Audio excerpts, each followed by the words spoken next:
A few moments later.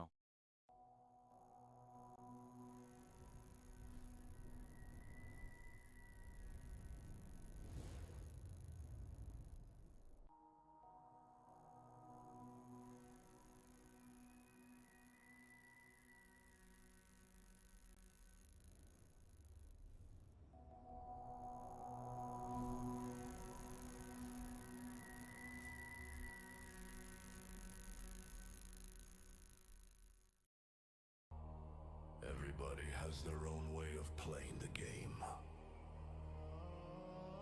But my way of playing the game is winning the game. They want to go and be victims? Good. Let's make them earn it.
Shame, brain infiltration, arrested for wrongthink.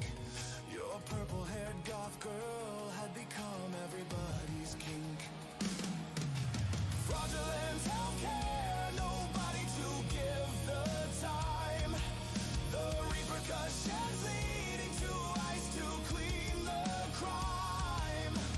Cornering a man, a weapon within his hand, creating chaos and turmoil. Didn't go as quite as planned.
And now Jimmy Kimmel's making fun of plumbers. You see that? Mark Wayne Mullen upstairs. He said Mark Wayne Mullen's a plumber. Shame on him. He shouldn't be in charge of our security. You'll be shocked to find.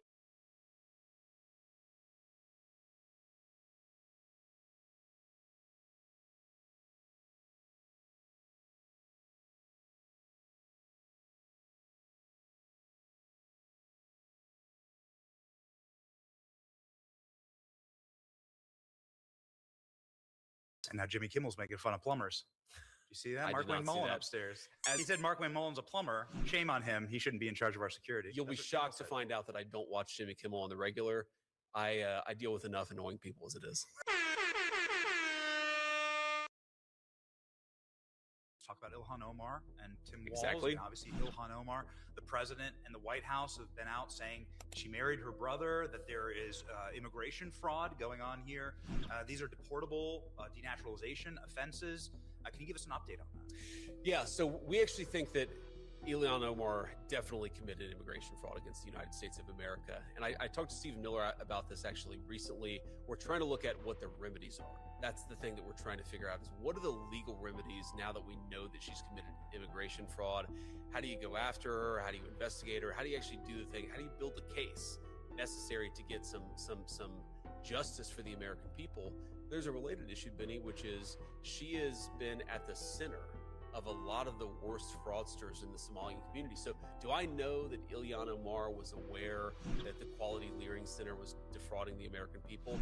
I'm not certain of it, but we at least need to investigate it, because if people can commit wrongdoing without even the fear that they're going to be found out, that's a fundamental problem. So I'm worried about the immigration fraud. I'm also worried about what did Ilhan Omar know about what was happening in the Somali community, and why was nobody looking into it until, frankly, Donald Trump came along?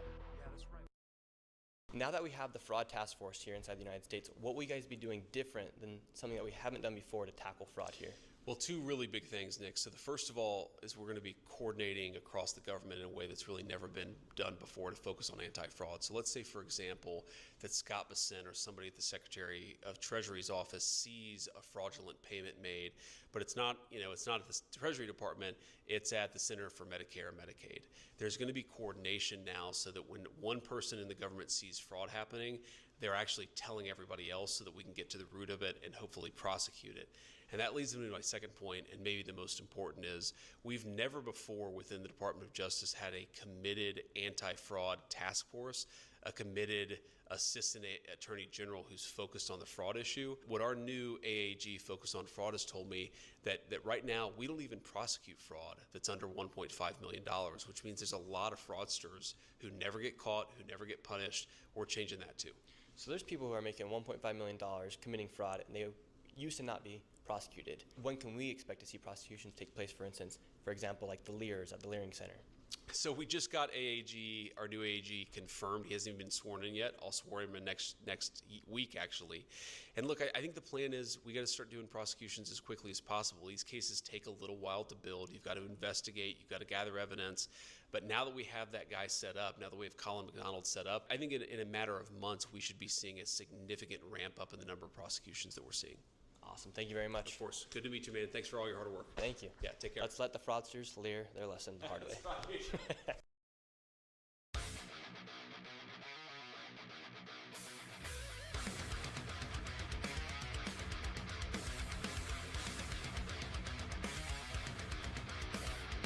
Wake up, shake up, the makeup is fading away. Fading away. Disjointed voices in the noise of the day. Internal static, erratic, the panic is high. Cultural rhythm under hollow sky. Hollow sky. Speaking fragment segments are broken and dry. Volatility rising as the seconds go by. I don't think I can hold it together this time. Disappear here in the patterns of a jagged design.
is us. The frequency is us.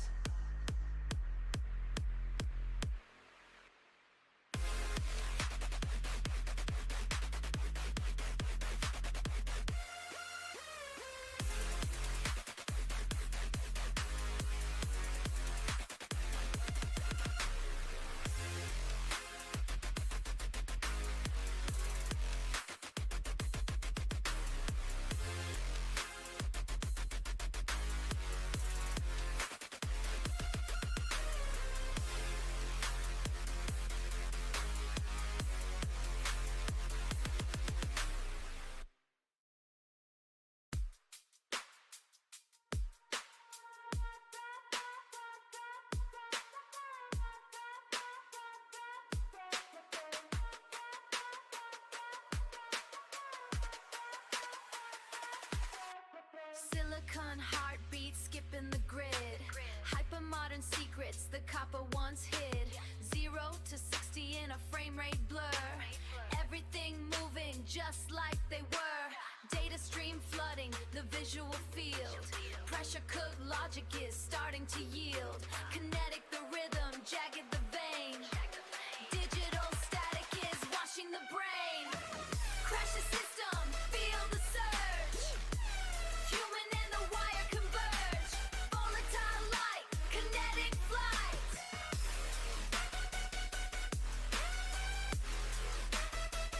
We are burning through the night.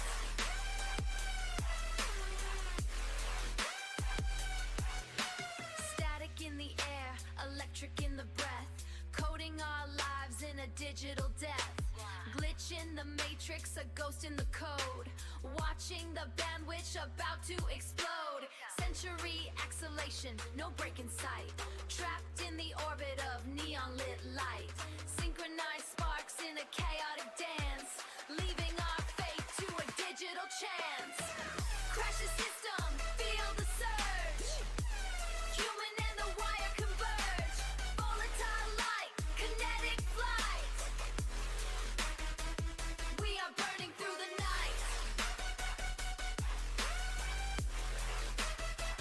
We are burning through the night.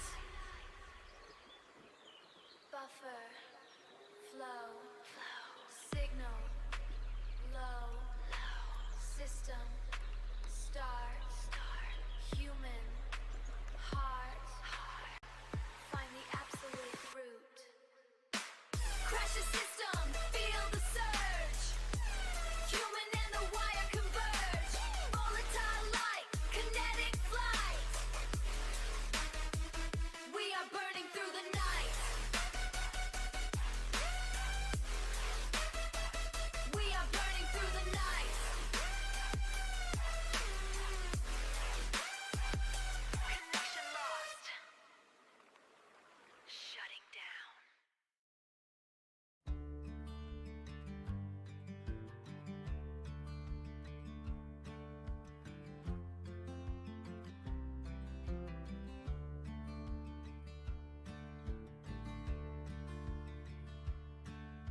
The border isn't where you find the wire. It's just a trick of shadow on the fire. When the valley stops, the mountain starts to climb. We're just the ripples on the glass of time now. There ain't no actor, just the motion of the hands that point the way. I'm the color of the rust, I'm the silence in the sky. A wave that doesn't wonder why it's high. We're the patterns on the water spinning slow. Everything you think you are is how the river's gonna flow. How the river's gonna flow. The hunter and the hunted share the eye. One can't live without the other side. You can't have the light without the dark. To keep awake and manage this trick of being deep. So don't go looking for the one who's seeing through. It's just the seeing, and it's always been just you.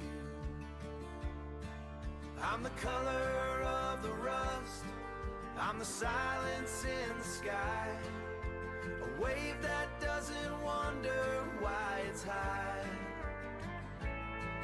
We're the patterns on the water spinning slow. Everything you think you are is how the river's gonna flow. How the river's gonna flow.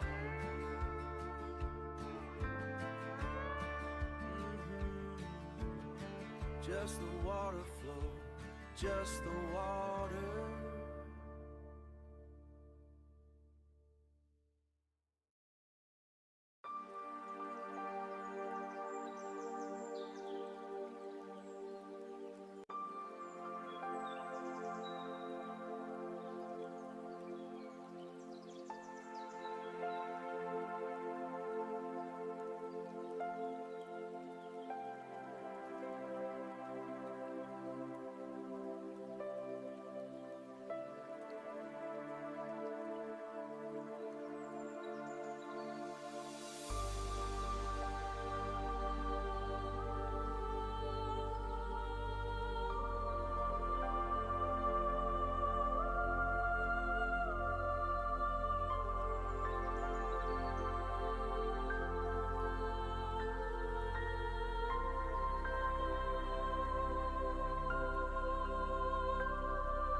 Donald Trump, the leader of the free world, tweeted, "The Iranian negotiators are very different and strange.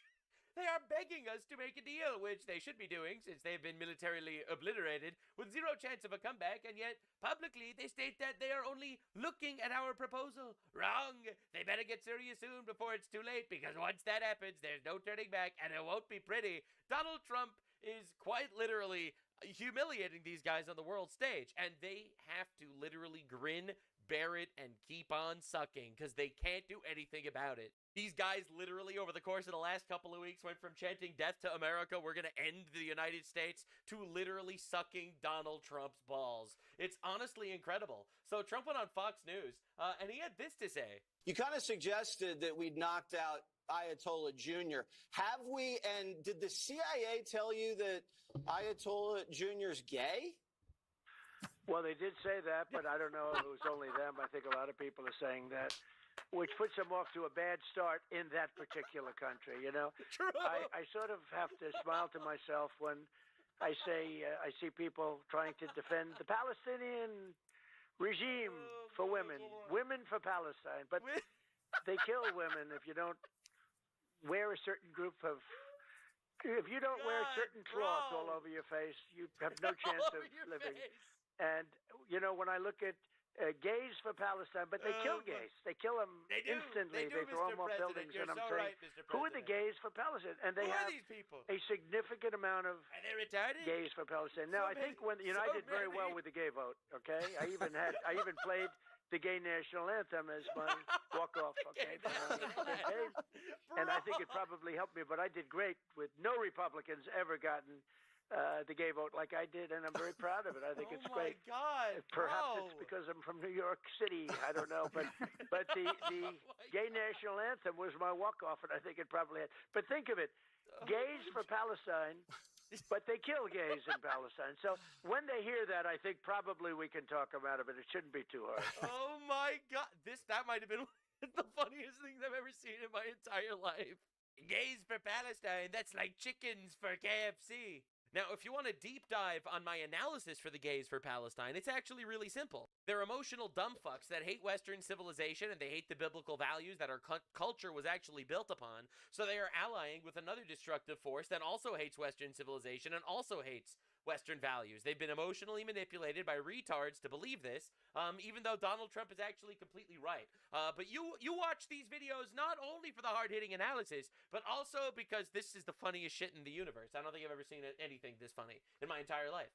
Now, Trump's been going nuclear on these guys. Thousands of soldiers, and we went in so violently that everybody said, we'll pass. Then they came back and waved goodbye as he flew out in a helicopter. The soldiers said, bye. Leave us alone. Thanks to the men and women in the room. Yeah, we got it, Mr. President. We kicked those guys. No, Iran on its knees begging. I've never seen anything like we're doing in the Middle East with Iran. And they are negotiating, by the way, and they want to make a deal so badly, but they're afraid to say it because they figure they'll be killed by their own people. They're also afraid they'll be killed by us. There's never been a head of a country that wanted that job less than being the head of Iran. I don't want it. I love how they're just like releasing AI slop videos, making believe they're winning the war. We hear them very clearly. Bro. They say, I don't want it. We'd like to make you the next supreme leader. No, thank you. I don't want it. They're I want asking. to express my gratitude to the. Bro, they're asking Trump to be the next supreme leader of Iran. Bro, that's insane. Stuck between a rock and a hard place. You know, if they make a deal with the United States, their own people would kill them. If they don't make a deal with the United States, we will kill them. You know, honestly, it's Ayatollahs, not exactly the most, sought-after position these days, it seems. Now, the Iranian embassy made this tweet, and it went super viral. Some countries are concerned about oil prices and food prices. We are concerned about the lives of our citizens. These motherfuckers just massacred 40,000 of their own citizens in 2 days, all right? This is like unbelievable levels of propaganda slop. And you know, the retards just slurp this right up, all right? The Iran's elite Navy chief responsible for closing the Strait of Hormuz is dead. All right, Israel killed him. Again, I told you this from the get-go. Trump, the United States, and Israel are working together here on like a good cop, bad cop. All right, Trump, he's the good guy. I'll make a deal with you. Iranians, come, suck my balls, and we will have a deal. All right, and Iran is like, thinking about it. As long as Iran thinks about it, Israel will keep obliterating their fuckers. And this is a completely coordinated campaign. If Trump wanted Israel to stop, they would. All right, but Trump is doing this in a way that, we could still accomplish our military objectives because we have a pretty competent ally over there in the Middle East bombing the shit out of these fucking terrorists, while we could play the high road, the nice game, working with the good people of Iran that want to make some sort of peace deal with us or something. It's one of the greatest military strategies I've ever seen. And so many people say, oh, Trump doesn't actually have any idea what he's doing. We are currently in the middle of a ceasefire, technically, figuring out how we could move forward while we are still eliminating all of their actual leaders and high-class personnel. It is insane how effective this is. Now, Iran, because Iran is very discombobulated right now. They have no leader. They're a chicken without a head. You got some hardliner IRGC terrorist death cult motherfuckers that still are imagining that they're going to win the war. But they didn't get the memo yet that Allah is not actually on their side here. The reality is, it's not going well. So you have some people trying to make peace with Trump, and you have some people trying to continue this war in the most diabolical fucking fashion literally I've ever heard. Listen to this. Regime targets. President Trump posting this morning that Iran is, quote, begging to make a deal. Matt Finn is live in Dubai with more. Hi, Matt. And Dana, taking a full look at that truth post, President Trump writes, the Iranian negotiators are very different and, quote, strange. They are begging us to make a deal, which they should be doing since they have been military obliterated with zero chance of a comeback. And yet they publicly state they are only looking at our proposal. Yeah. So it's really not going well. Now, the crazy shit is Iran is being obliterated, but they are recruiting 12-year-old children to assist in the war. They lowered the minimum age for enlistment in this Iranian war to 12. So these people are going to scream about their casualties or the school that was bombed by themselves or America. We still don't know exactly who bombed the school. And all those innocent people who were killed. They are literally taking 12-year-old kids to fight in this war. And this isn't new, all right? The Hamas did that in Gaza. They're also a proxy of Iran. The Houthis do that to this day in Yemen. And here's another thing. Iran's done this before, too. Iran has literally cleared out minefields by having children walk through it and blowing themselves up on the minefields to clear a path for their military. They are not only deeply immoral, we are doing the world a favor by fucking obliterating them. They've been calling for our death for 47 years. They're talking about building nuclear weapons to destroy us, and I believe them that they would absolutely try. Now, the UAE, the United Arab Emirates, rejects the ceasefire with Iran, demands Tehran's full threat network be dismantled first. Ambassador Yusuf Al-Otaiba confirms that the UAE will join efforts to reopen the Strait of Hormuz. So it seems like Trump is not going to be doing this alone. Also reaffirms a $1.4 trillion UAE investment commitment in the United States. To understand, we have Arabs paying us to blow up Arabs. Some would argue this is diabolical. I would be some. We are literally getting paid by the United Arab Emirates to obliterate the terrorists in Iran. If this is, if this isn't the craziest twist. All right, no one saw this coming. All right, and now Arabs are straight up paying us to bomb Iran. Holy shit, plan trusters vindicated yet again. Imagine thinking that we're losing billions and that it's a terrible idea and that we're killing terrorists and everyone would hate us because we're doing this. Meanwhile, the entire world is unified on our side here, except for London, I guess, England or whatever. So the UAE stands as the strong partner of the United States. No ceasefire with the Islamic regime in Iran. Not now. We don't negotiate with terror. You end it. The UAE stands firm. Zero space for terrorists. Germany, Britain, Spain's government say they want a diplomatic solution with a terrorist regime. Fine. Let it be your neighbor. Oh my God, dude. The UAE's like, okay, this is our chance. We gotta fucking kill these guys immediately. Listen, England, you don't have to be the neighbor of Iran, all right? So you don't really get a say here. Take its leadership, as you did with the Muslim Brotherhood. Give them citizenship. They are all yours. All yours. But please, England, take them. If you want the rubbish, take it. Don't ask us to accept it or live with it. It stinks. You can have it. Live with it alone. The Saturday will not pass quietly. It will be marked. It will be remembered. This is fucking diabolical. Imagine thinking we're on the wrong side of history here when literally everyone is on our side.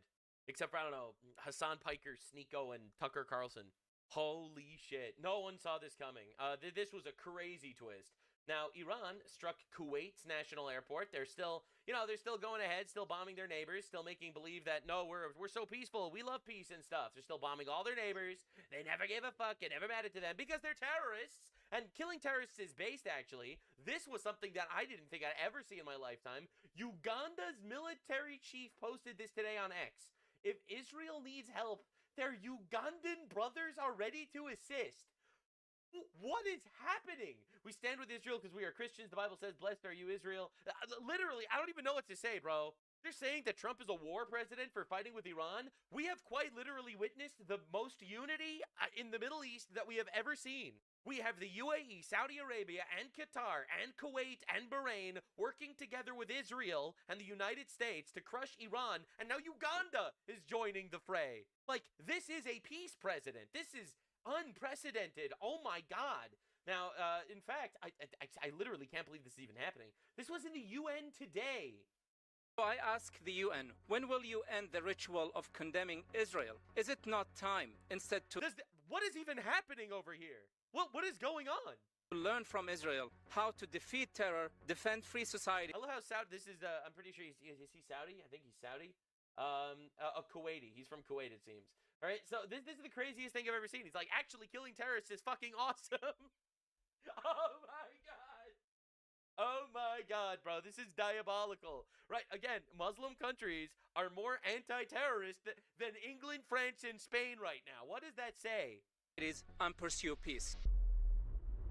I declare open Agenda Item 7 entitled Human Rights Situation in Palestine. Israel has institutionalized a systematic regime of torture with a genocidal intent against the Palestinians. Damn. It's crazy how they survived the genocide like that. Policy of extermination. Genocide, crimes against humanity and war crimes. Occupation, settled colonial. Yeah, we got it. Condemned by Iraq and Pakistan. Apartheid and genocide. I love watching Muslim countries call Israel apartheid. They are all way more apartheid. Colonialism, oppression, and apartheid. Colonization. Colonized. I now give the floor to the representative of Ingenieur du Monde. Mr. Chair, I heard the term colonizers, but who are the real colonizers? A Jewish kingdom ruled in Judea for 1,000 years. We, the Arabs, took this land. Holy shit. Who Arabized Egyptians, Phoenicians, Persians, and Amazics? It was us, the Arabs. So why does the Council enshrine a lie by keeping a permanent agenda item on Palestine while ignoring the indigenous heart of Israel returning home? Let us be clear who is actually defending our sovereignty. Today, Israel is fighter for peaceful nations, freeing Gaza from Hamas and saving Iranians from the Islamic Republic. I love how all the woke retards can't fathom that killing terrorists is actually awesome. But when you live next to terrorists, you actually start to understand that killing them is dope, actually. Now, the thing is, one thing that no one talks about in regards to Gaza, why is it that no neighboring country took Palestinian refugees? All right, Egypt didn't, Jordan didn't, all right, Lebanon didn't. You know why? Because Palestinians have started terror attacks, civil wars, and coup d'etats wherever they went. They tried. They tried to do a coup d'etat in Jordan and in Lebanon in the past. And Egypt put up a 7-layer wall between them and Gaza. All right? Gaza is on the border of Egypt. All right? Like, you have to understand. Like, the neighboring countries to these people understand terrorism. Like, they actually get it. Not like these privileged, woke, virtue-signaling retards. Public. What Israel is doing to the IRGC is a gift to humanity. There are 57 Islamic countries and only one Jewish state, Israel. Despite the ongoing hateful desire to eliminate it, Israel has not only survived, it has thrived. I don't believe in miracles, but this is one. So I ask the UN, when will you end the ritual of condemning Israel? Is it not time, instead, to learn from Israel how to defeat terror, defend free societies, and pursue peace? Now, the reason why I wanted to show this to you is ultimately, it's not even the message as much as it's the messenger. This is the craziest thing I've ever seen. Saudi Arabia calling out, Arabs for being colonizers? I mean, yeah, obviously it's true, but oh my god, they're saying it. So yeah, quite literally, there has never been a peace president like Donald Trump. And peace through strength is based, actually. We're the most powerful military on the fucking planet. And we're going to use it. All right, we're going to use it to make sure that the world kind of goes in the direction we want it to go. You can bitch about it. You could even cry about it. But you can't do anything about it. Call the international law police. Maybe they'll listen. Oh, wait, that's us. Obliterating Iran is the based, peaceful maneuver. All right, this is not an endless war. We're not going to be stuck there forever. Holy crap, DNI Tulsi Gabbard learned that U.S. intelligence intercepted Ukraine government's plan to route hundreds of millions of American tax dollars to boost Biden's 2024 campaign against Donald Trump and the DNC. Gabbard is now asking the U.S. Agency for International Development to determine if the plot was carried out. Apparently, they knew that Biden was going to keep giving Ukraine infinite money, so Ukraine was spending money that we were giving them to rig elections. It didn't work. Too big to rig, some would say. But this is freaking insane, dude. This is wild. Now, this is a U.S. military individual. All right, she fat as fuck. I don't know how she's still there. Hexeth needs to get on this shit, but this is wild. No politics, but would you refuse a command if it said towards Muslims? Would you refuse a command if it was towards Muslims? Excuse me, what? Excuse me, what? Get her ass out of the military. What is this shit? We got traitors within, brother. What are we doing? What are we doing? Now, of course, this is how the libtards, right? You have to understand. I gave you the context of all the surrounding Arab nations all being super excited that we're obliterating Iran. Let's see what the gay race communists in Philadelphia has to say. Because I feel like they're the ones who really have an opinion that should be shared. Until we have done everything in our power to bring the United States to its knees, let us not lose sight of the enemy. We gotta deport these fuckers. These are traitors. They're literally openly calling for overthrowing our country. How is this not literally a call for domestic terrorism?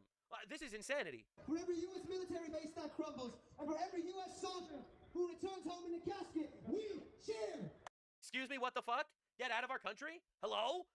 What are we doing? Right, so we have Muslims in UAE and Saudi Arabia giving Trump trillions of dollars in investments to keep bombing the fuck out of Iran because they're terrorists. And then we have these motherfuckers, these dumb motherfuckers that we bring into our countries that literally call and cheer for American soldiers, heroes that are killed on the battlefield. We got to deport every single one of these motherfuckers. I don't give a shit. Hamas, Hezbollah, Ansarullah, all of the resistance forces we celebrate. These are all terror organizations, by the way. Literally. Hamas, Hezbollah, and Ansarullah, that's the Houthis. Those are all terror organizations sanctioned by the United States of America. All right? This is literally terrorist propaganda. This is treason. And I don't know why these people aren't in jail. I don't know why people aren't making a bigger deal of this, that the enemies are within, that the orcs are in the Shire. These popular voices on the ground spend every waking moment in direct confrontation with Zionism, and they rely on a strong... With Zionism, yes, because Hamas raping babies and strangling 2-year-olds with their bare hands is a war against Zionism. Iranian state to maintain their fighting capacity. Do you hate America? May Hamas rocket blow up your family's home. What are we even doing here, guys? This is insane. I get tons of these comments directed at me anonymously, but this is just a public protest in Philly. What the fuck is going on? Right? So this is Senator John Fetterman. He is a Philadelphia senator. Here in Philadelphia, truly appalling. These assholes chanting for the death of our service members. Where's the Democrat outrage and condemnation? You know why there isn't any? Because the Democrats agree. The Democrats want us dead, and the Democrats want these terrorist-supporting dumb fucks in our country. The Democrats are the party of the barbarian. So many people are willing to close their eyes and make believe that reality isn't real. Right? If you could convince people that men could be women, you could convince them of fucking anything. All right? Their own eyes disprove the fact that men are women. All right? But they still believe that. If they can believe that, they can believe anything. And this is so dangerous. It's unbelievable. At some point, this will bubble over. All right? So this is Nate Friedman interviewing pro-Iran protesters. It's shocking. Again, in Saudi Arabia, they're begging us to kill them. All right, but gay race communists on our streets are praying for the downfall of the United States. Would you like the U.S. to lose this war? Oh yeah, down with the U.S. empire. They've been terrorizing the whole world. The U.S. and Israel. Down with the U.S. empire. Dog, this is treason. These are traitors, bro. How are we not taking this more seriously? And look how comfortable he is to say this. Face on camera and everything. Both have been aggressors in the Middle East for who knows how long. You know, 9/11's almost certainly an inside job that... Bro, this guy's, he's all the things. He's all the things, dude. Israel pushed the U.S. to go to war with Iraq. Wait. This guy thinks that Israel convinced America to do 9/11 on ourselves so that we would go to Iraq, which is a war that the United States directly fought with Israel about. Israel lobbied us against going to fight in Iraq. I don't know how this talking point became so, like, generalized.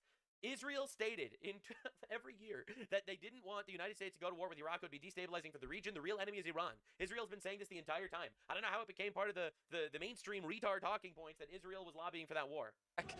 Israel's been carrying out a genocide for years now. Damn, genocide for years right now against completely unarmed people, and they're still not dead? You know, rightfully so. I think a lot of people are, one, pretty upset that the U.S. ruling class is deciding to start another war in the Middle East with our tax dollars, the working class's tax dollars. I love how he corrects himself when he says our tax dollars and then remembers that he's unemployed and he's a paid protester, so he has to correct himself.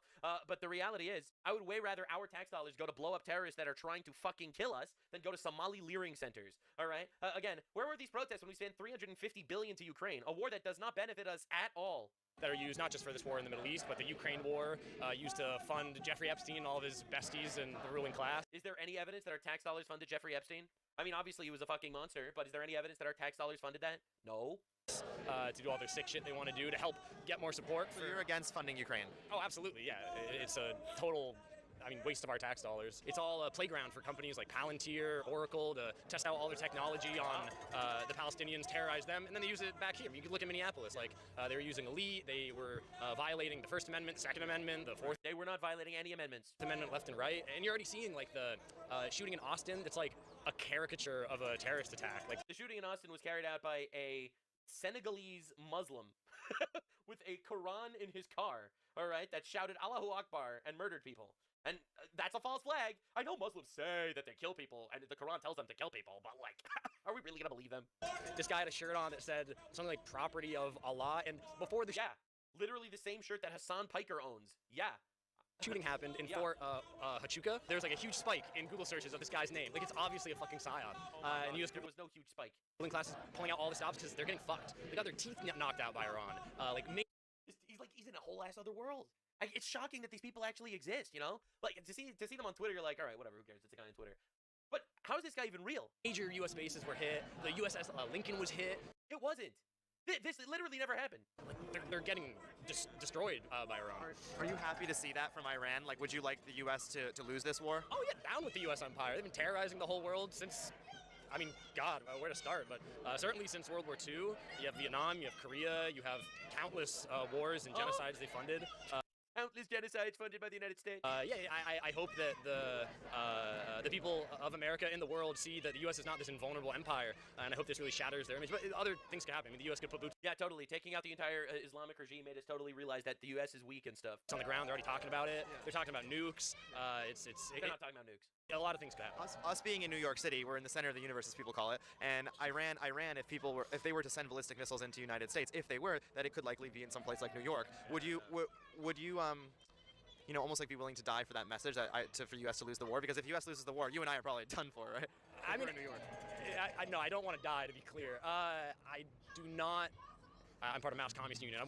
I'm a communist, by the way. Thanks, very cool. No, but that is wild. Absolutely wild. Yeah, but you know they would like fucking bomb you and shit. I don't want to die though. Right? And they're all like this. The crazy thing is watching these like street interview people, like they're all retarded.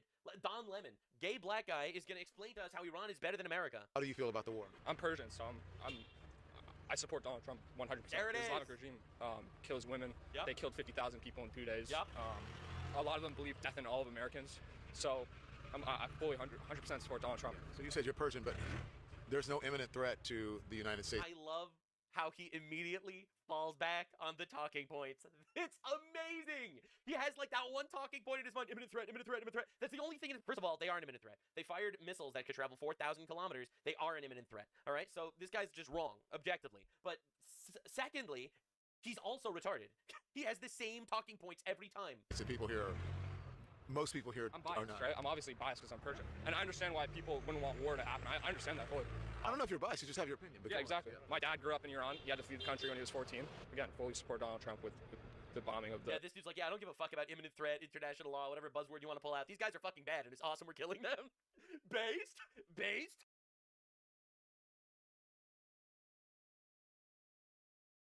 Donald Trump, the leader of the free world, tweeted, "The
Mm-mm.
Mm-hmm.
Yeah, I don't know why the sound cut out there. It's kind of crazy. Let's see if I could fix it.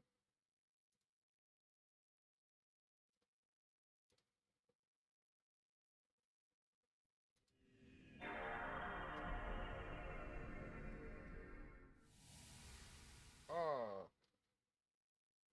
Wait, no, here we go. Here we go. Oh,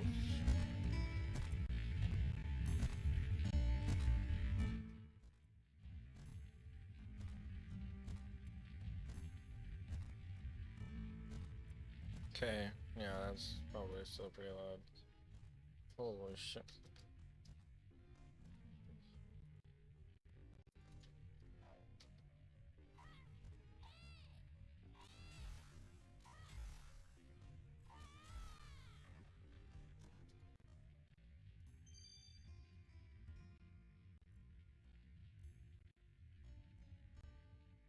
Okay, here we go. Here we go, here we go. Wow, that's kind of crazy. That's like never happened to me. The first thing that came up on me, and then like that's the gate key to get to the next level. That's cool. That's actually phenomenal.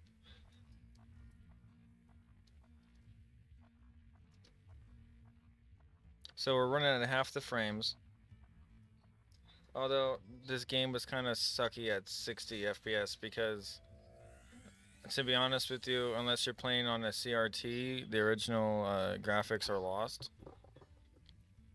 Oh, the original graphics are lost anyway. So I'm trying to apply a filter, although that's probably screwing up my FPS a little bit, but not too much. And I'm not sure. You know, if I get another stick of RAM for this thing, I'm only on 4 gigabytes of RAM, and no multi-threading on a dual-core Pentium. I think it's running pretty good. Kind of impressed. I mean, my phone it probably will run like crazy, like and good. And we'll do that eventually. But I kind of was just testing this setup, and it's running all right. Because I mean, I was trying to duplicate this setup on my retro that has a plug for one of those old CRT TV tube deals. Anyway, it's an e-machine, and I was gonna test this on it. It's probably gonna run like S, but I'm probably gonna have to get a whole new PCX or PlayStation 2 emulator for that one. Because it's like probably running XP, and this is not gonna probably work right.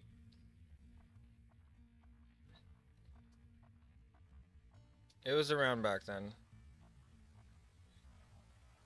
Anyway, I can't just go to the next area because you have to go around and get these things. And let me see if I could tune the sound. Hold on.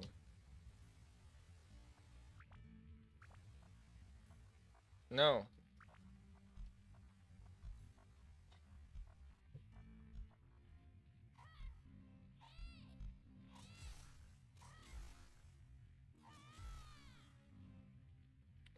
Like we're really at like 25 right there, but we're only at like, so that's like 50 speed of like the emulator. Anyway, I was trying to say if I can get another stick of RAM that's 8 gigs or 16, and then another one that's 16, 8 or 16, then I'll be looking pretty. Then it really will just be the dual brain, no multi-threading. That's the bottleneck. I mean, just for S and giggles, I'm gonna take off the advanced filtering right now. Try to pull more out of this.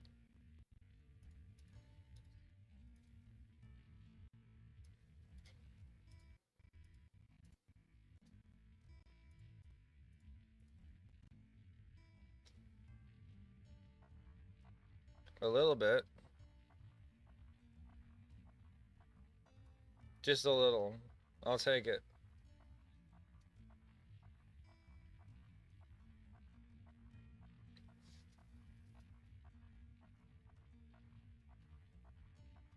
It won't be like this forever. Eventually, you will get like a quick feather.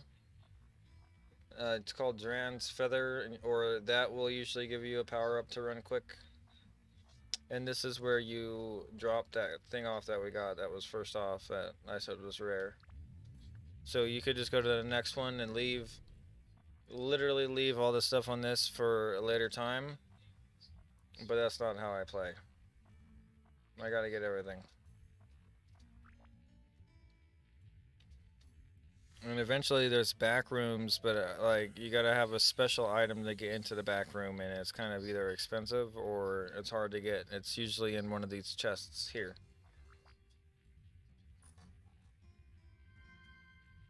And that's a throwing item. You could eat it and then you can get poisoned. It's kind of dumb, but you can.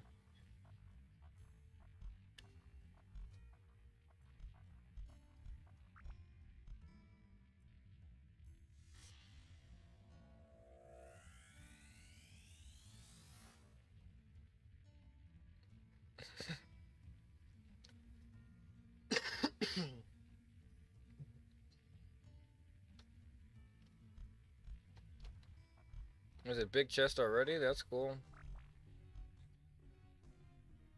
Those are guaranteed a big weapon.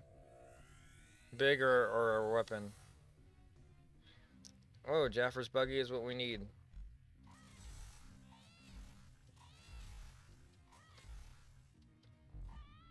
Uh-oh. Oh, you missed.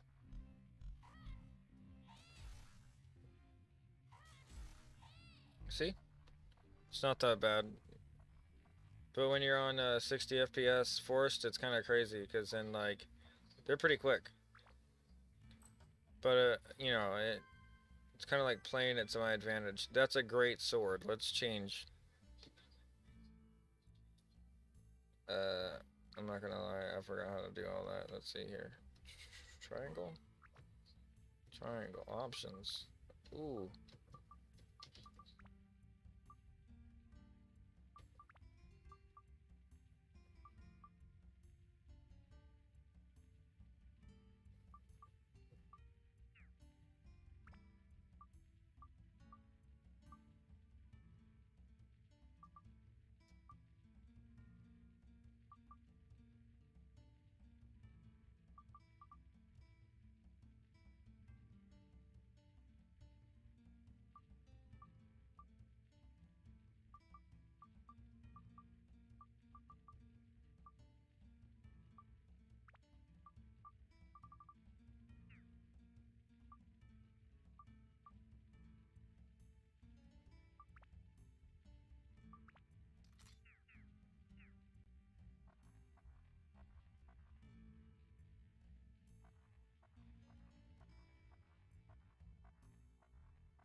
So you'll get a feather, and you see these top pockets up here. I think that's how I don't know, it's these. Which one is it? These? Yeah, these.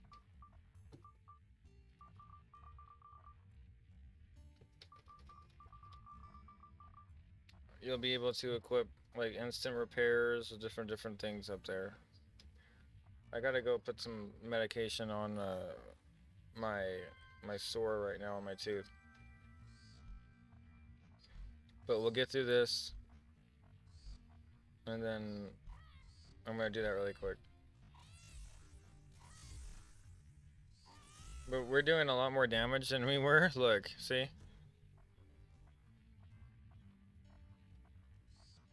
Right off the bat. That doesn't happen. Usually I'm stuck with a dagger for fucking three maps, and I'm like, please. Dying to get Jasper's buggy because I'm tired of repairing my stuff. No, I kill things in 2 hits. Not 4.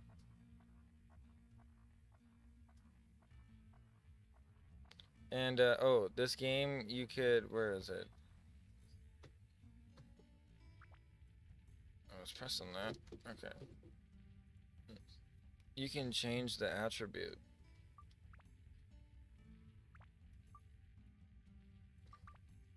So say I have, and you can equip different stones that you get in chests. I'm kind of getting ahead of myself. A little bit, not too much. It explained it in the beginning, but this is really good against undead enemies, which is what I'm fighting right now. That's why like it really hurts them, which is why I said it's really good.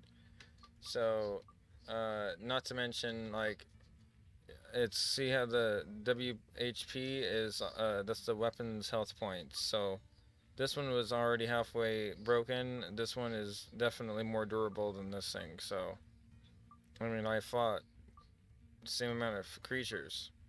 You know, it's kind of crazy. And I have a repair powder for this, so definitely going to repair this when it comes down to it. But you know what, I'm going to end up, I should just, for longevity, I'm just going to train you guys to know how hard it is with a 6 attack versus a 10 damage. Like, for the sake, like, for just for a couple of them. Because there's only a couple more monsters on this. Oh my god, is that a second chest? There's definitely never happened. I'm so happy I have this on recording. And there's guaranteed not to be a mimic. Because mimics, king mimics only happen on the higher rounds.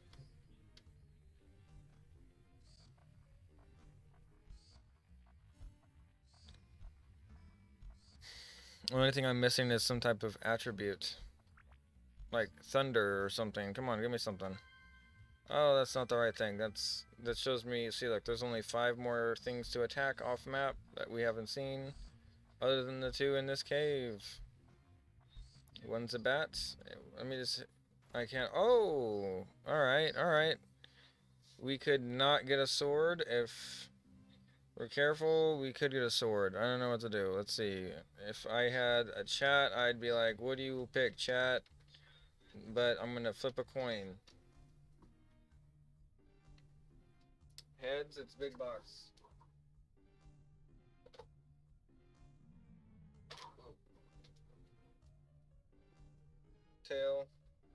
Tail, small box. I'm gonna show you. Oh my god. Okay, coin 2.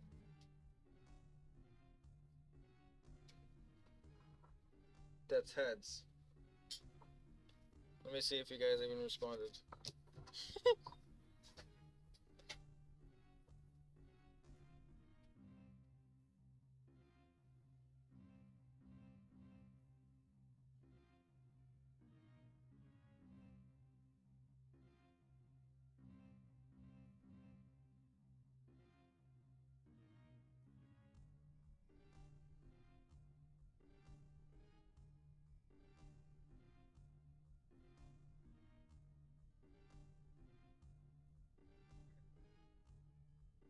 So heads it is.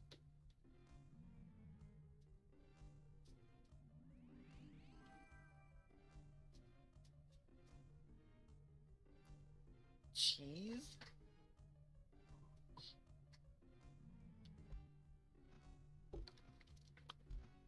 That was the most inopportune thing you can get from that.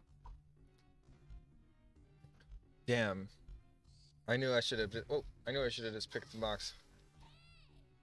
And I'm not really worrying about getting hit because there's that fountain up there that gives you free health, so, and those aren't on every map, so this is a pretty decked out map. Random number generation really did me good on this one.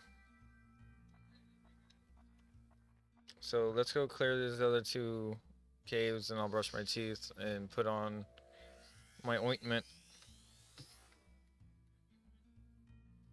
for my toothache. This sucks. I call it a toothache, but it really is a fracture, and then it's like probably getting infected at this point because it's been almost a year.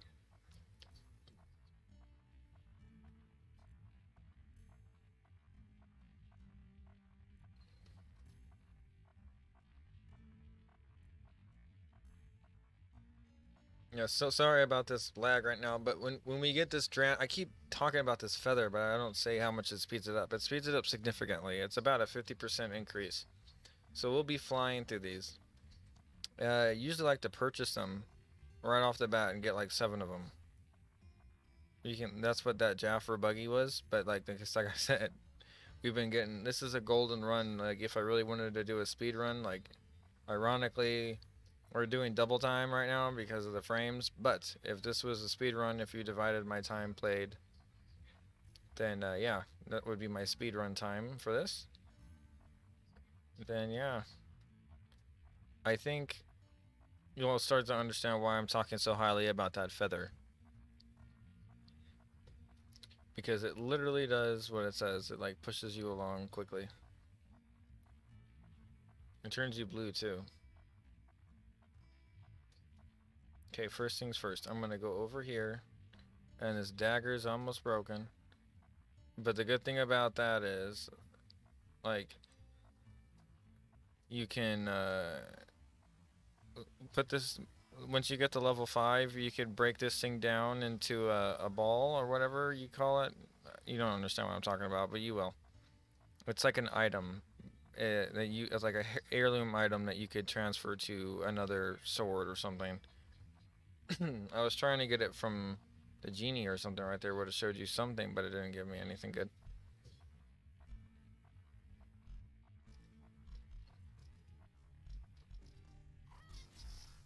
So sometimes they pop that club really quick. Especially if you hesitate.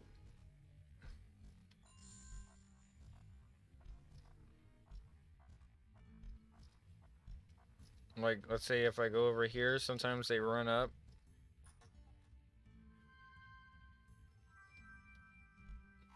Oops. They're doing pretty good. Oh, it's because this guy's blocking his path of sight. Oh, I missed them all.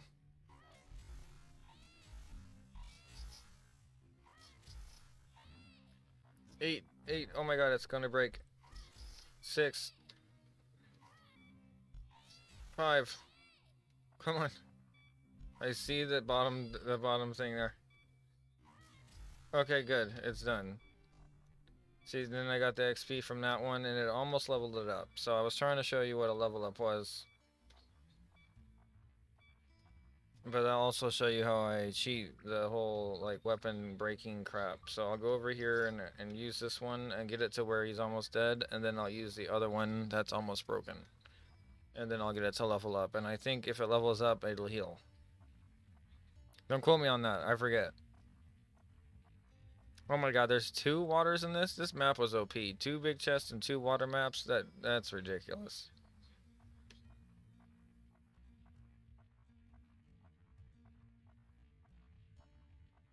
I mean, you can't make this up. Anybody playing Dark Cloud for a long time, you already know this is like... Whoa.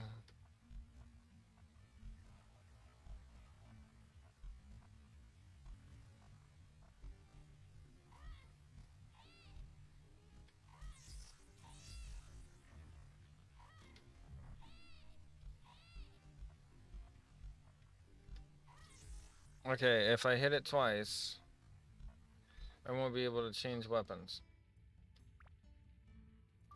And level up, rather, because it'll basically be lost. So let's see. You know what? I'm just going to repair it. Let me show you. So this is, because I don't want to waste all of the... Well, let's see if 1 hit kills it. Hold on. I know I got a hit in it. No, 2 hits. Come on.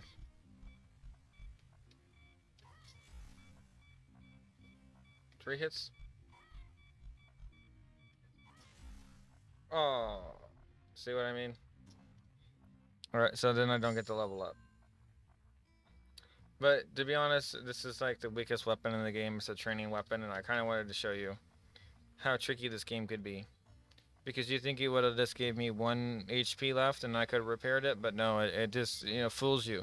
So like, don't, like when you have better weapons that aren't enchanted, because this is enchanted to not like fully break. to where I'm still gonna have to repair it anyway though. Like, see what I mean? That's kind of dumb, but like I lost all that XP, but to be honest, I don't really care because at least I got some XP on this cool weapon over here. Oh, and you can't accidentally dump it. See, default weapons cannot be discarded.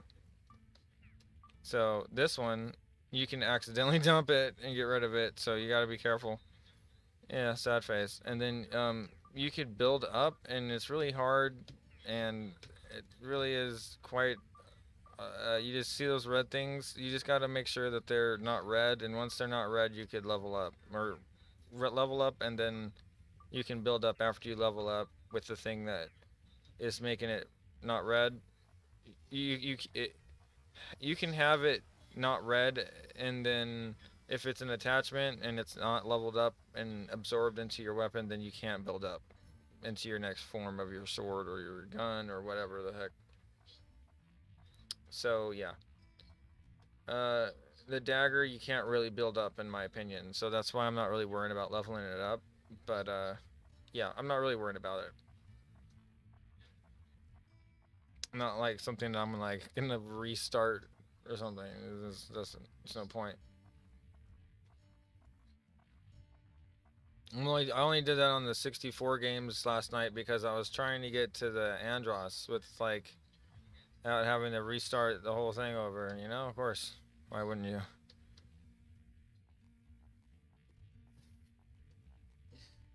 Then I got trapped with the whole like one gun at the hard difficulty. That's like really like SOL with like one wingman because you can't even like fly correctly without them all on you to kill you or the one person left.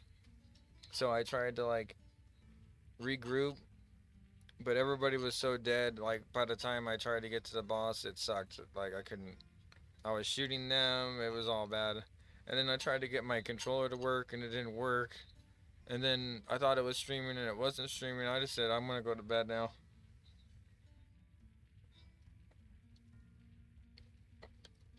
Yeah. So I was tripping, but here we go. So you can either leave the dungeon now. I'm not. Wait, did I repair it? I'm just gonna leave it temporarily to show you that you can. Or you could walk directly to the next floor, but the next floor is automatically unlocked once you get to this point. So don't be afraid to leave. If you want to just like leave, you know, and go do something, yeah, like that you can. You're not stuck. Once you get out here, you can save.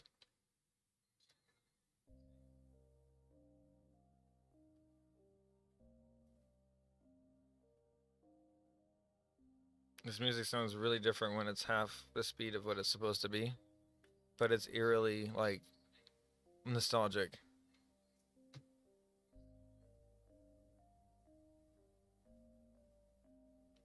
And then when it speeds up slowly because it's trying to catch up with it, it's kind of hilarious.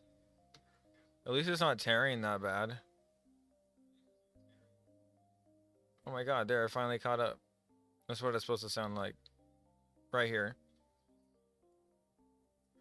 I'm just gonna go brush my teeth and let you listen to this riff. Hold on.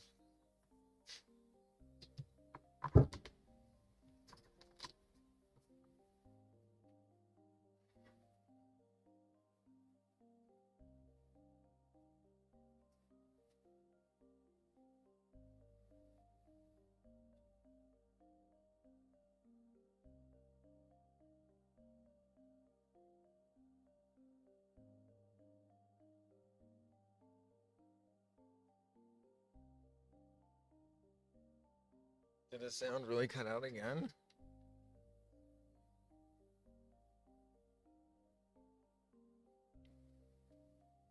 Or is it only going through my headset? How is this? Holy shit. Am I going through my headset?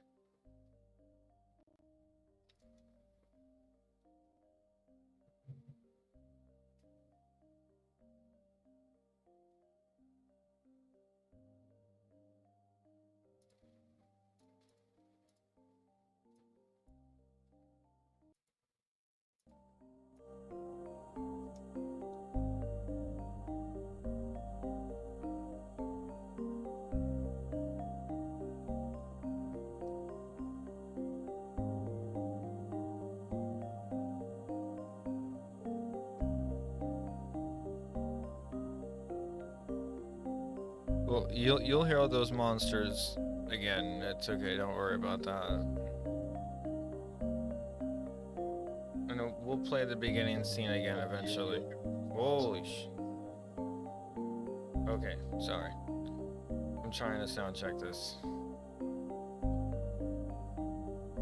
Oof.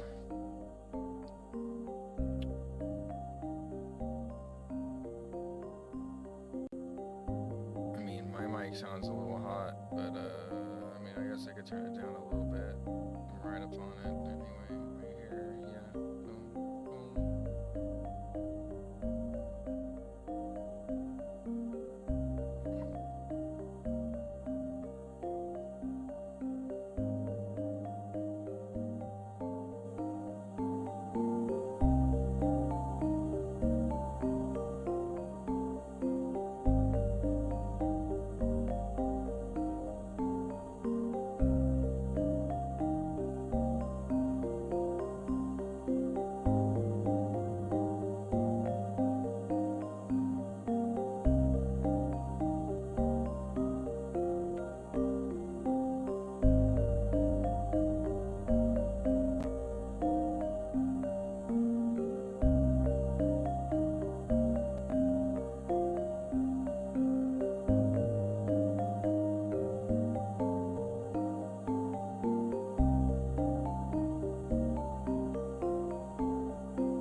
see if I can click the button. Okay, so I'm gonna put this on. 1 second.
Sorry, it's because I was adjusting OBS.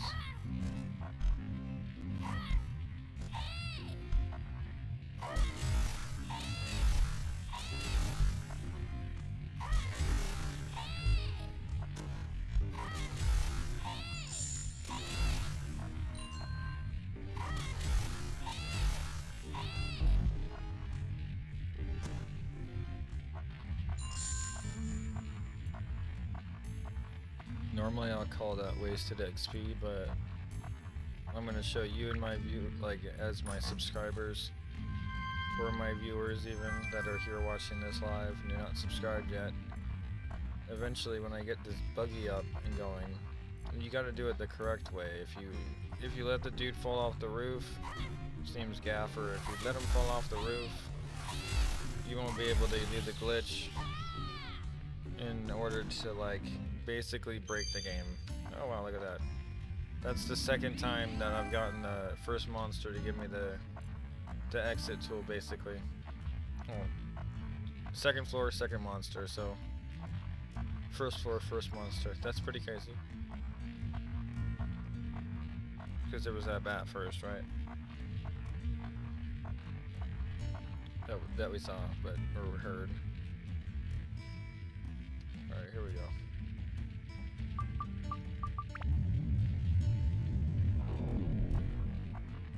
And he'll be able to sell you Dran's Feather if you don't.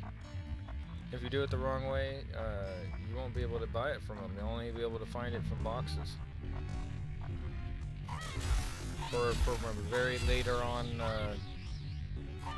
be harder to get to the late game in general. I mean, it's possible, I've done it. But I'm talking super late game. There's like an extra castle at the end of everything, and like, forget what it's called. But like, most people can't do it. And I can.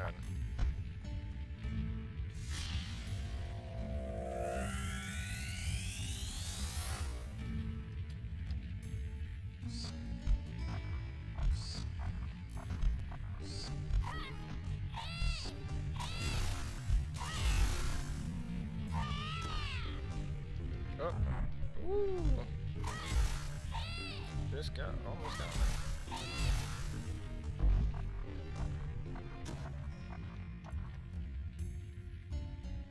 Alright, so here we go. So if we guess the trap, we gotta just say poison, failed. It was a curse. Uh-oh. So my weapon can't be removed.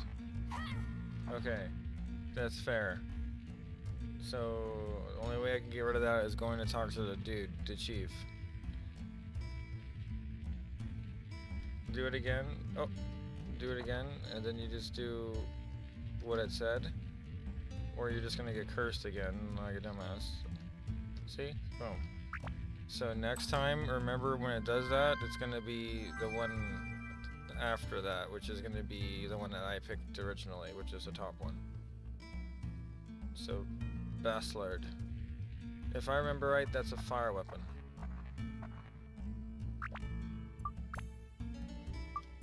See?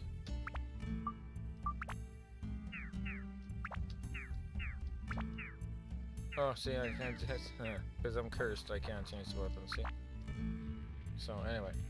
The only way else to remove that, other than going, I think, this out of, maybe even the dungeon will cure it, I think, but if that doesn't, and not talking to that guy won't, then we have to find holy water. And that's crazy. So you guess, get wrong for messing with chests? Ancient cursed chests, I guess. I feel like the Goonies.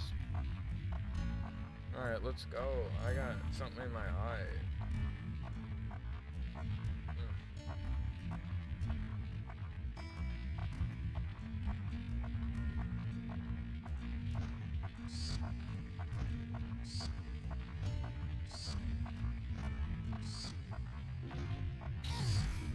Oh, now I'm poisoned. Did that get rid of my cursed ability? Oh, it's stuck. Okay, there we go. I was about to say, I've never seen that happen.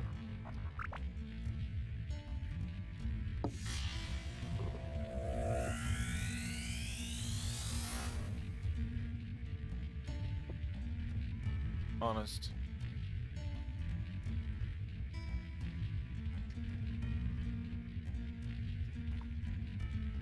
So I'm gonna look at the blueprint we need to get Jasper's buggy fixed in the world up here really quick.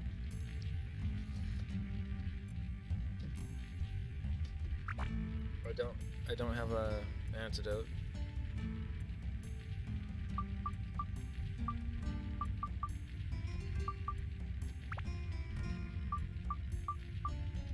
So I needed a lamp. So I got a lamp. He needs a sign and we need him. We got the two brothers.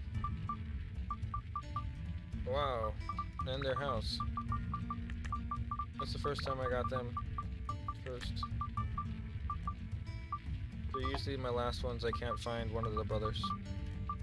This is a great run for me. I wonder what's the last part I'm gonna miss. It's gonna be some random part.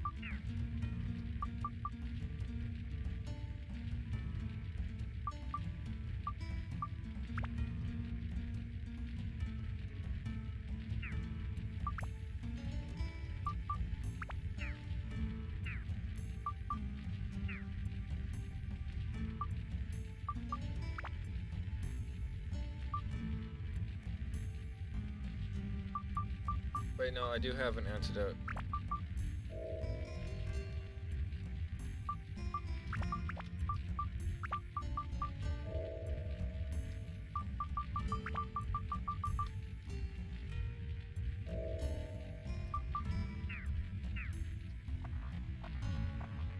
Alright, now we're cooking with fire.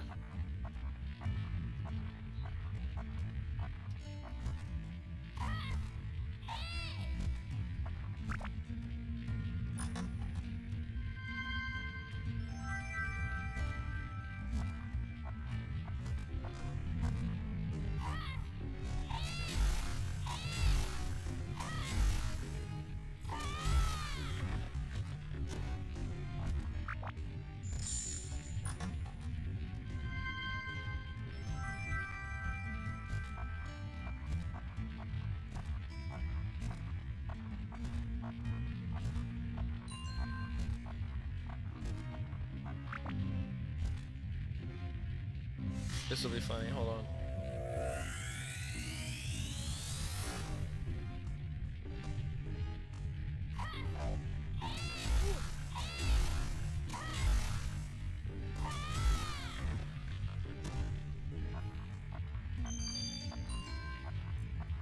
Bread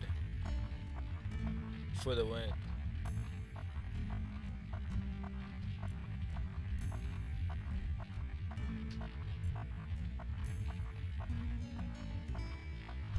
And it's funny because it's actually working out with my frame rate pretty well. So I'm not losing frames. I'm talking about for my OBS because I have it set to like 24. So it's funny because it's literally hovering right around that.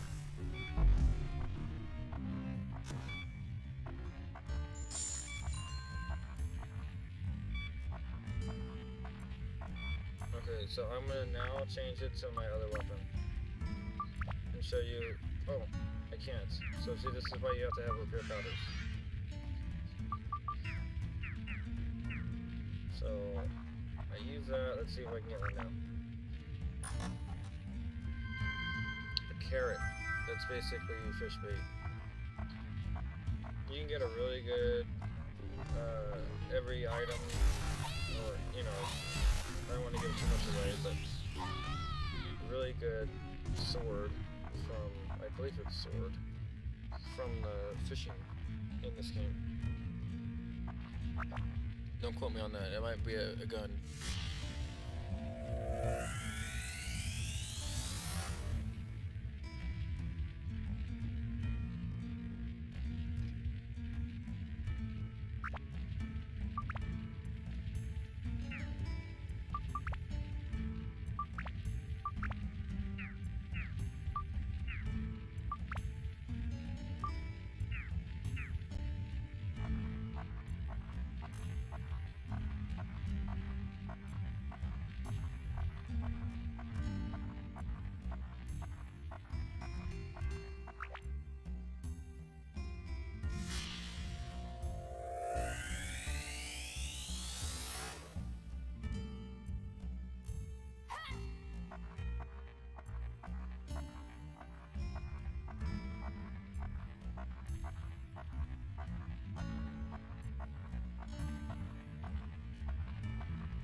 forgot the circle was a lock-on button. You could use that for when you get the second character.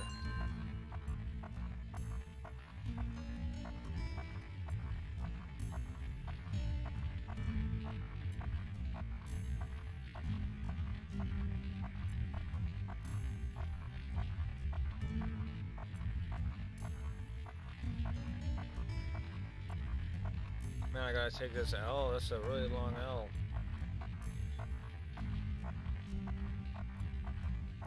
At least I don't gotta go too far back to get out of here. And I get to heal and get water by the time I'm done with these 3 fights.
Whoops.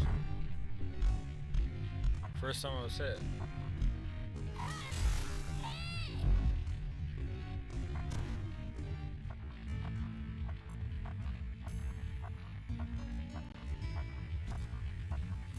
Alright, time to heal. We ain't losing this early.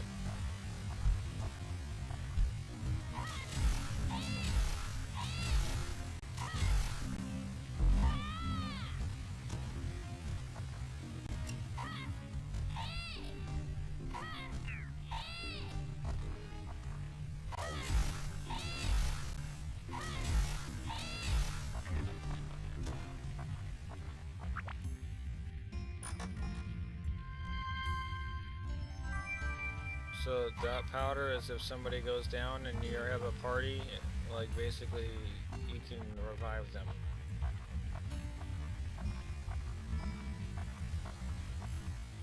To change back into that person.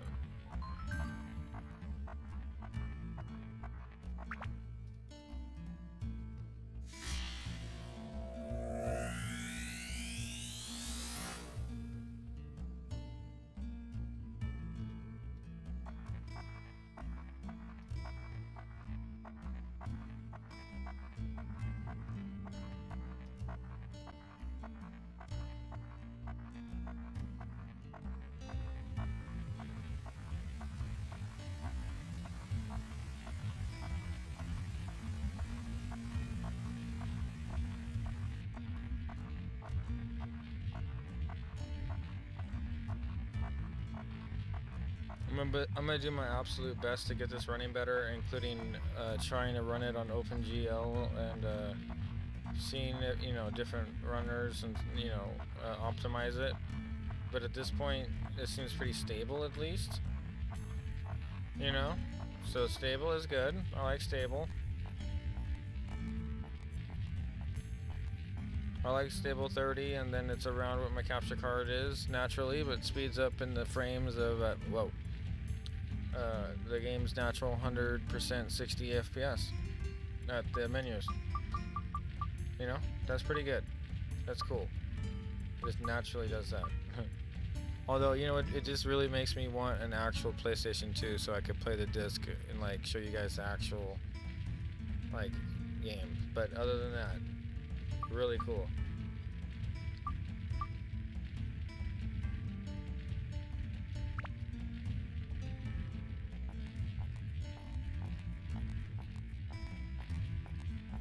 So, I don't know if I'm going to be cursed still. We'll see.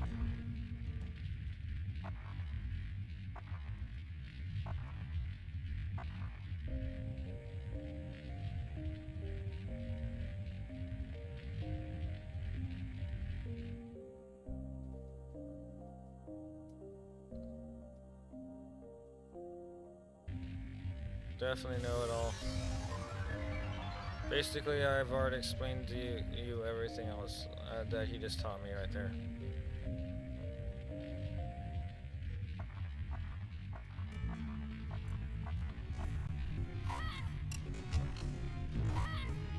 And I'm not cursed.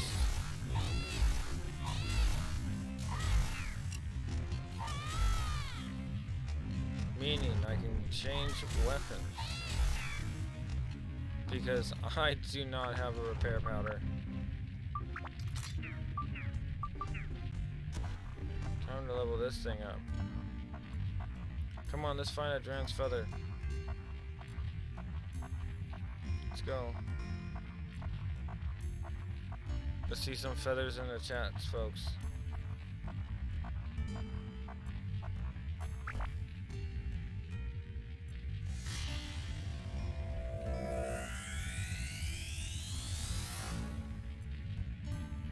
Llama.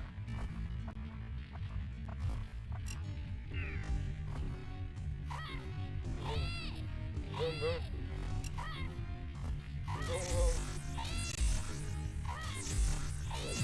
Oh. Oh my god, he's gonna double hit me. Holy shit. Okay. Honey bun. Honey. Your dog. Where are you?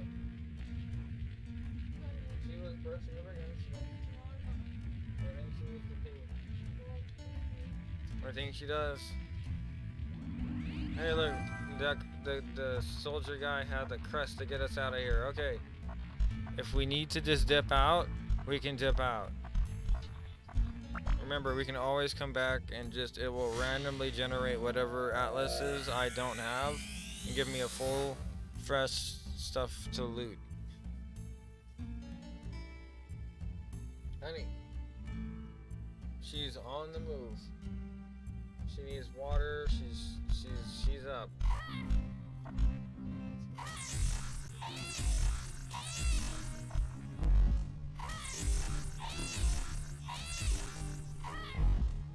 See, they get stronger. It's level 3. They take 3 hits. It's at least 30 health points.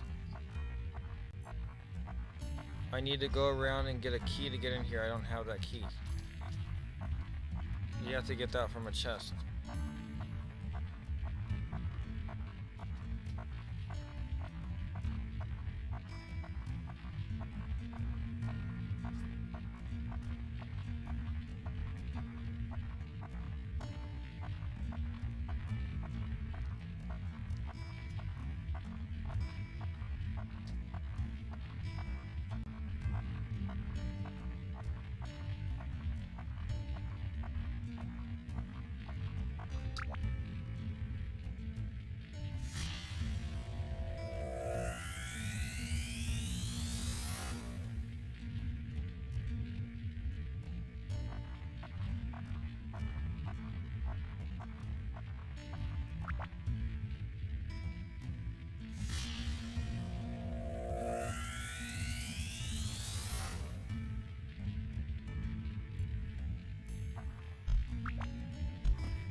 Ooh, that was what we needed to get to the back room. Okay, that's good. Tram oil.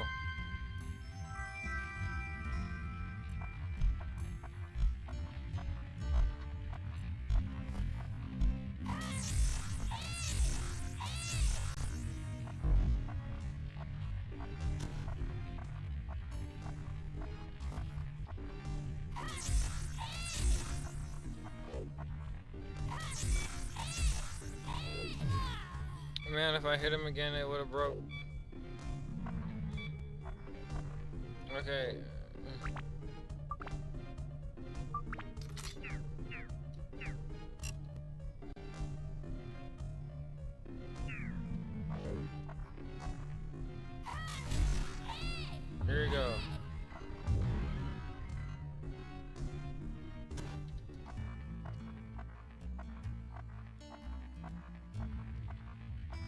This sword's inherently weak. Now you know why I said if we just need to dip, because I literally don't have any heals for that Gladius.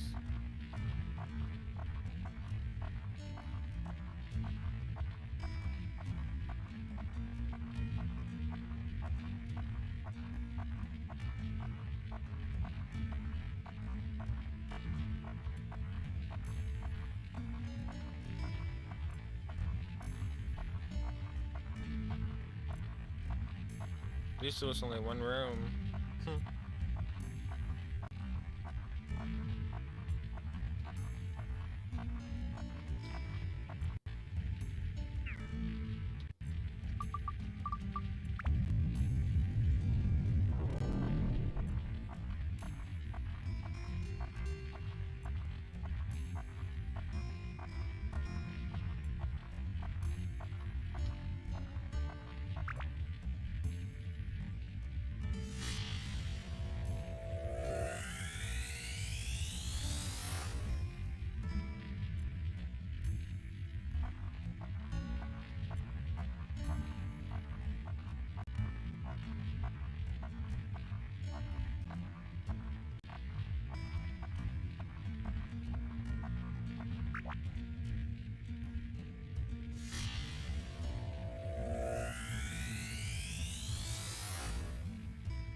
So if we do poison, no? Oh, we got cursed again.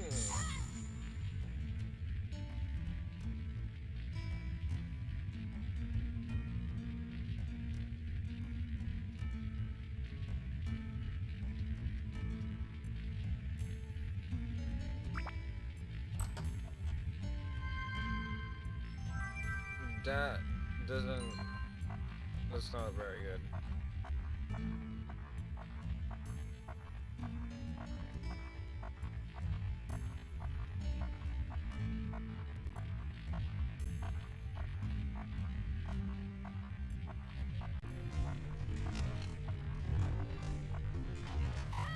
Tell you what, I think we do a suicide run for the Automalia, so we don't have to come back to this one. Oh, considering I literally am poisoned somehow. No, it's because my thirst, see? Oh, and, oh, I have a water for that, though. Hold on.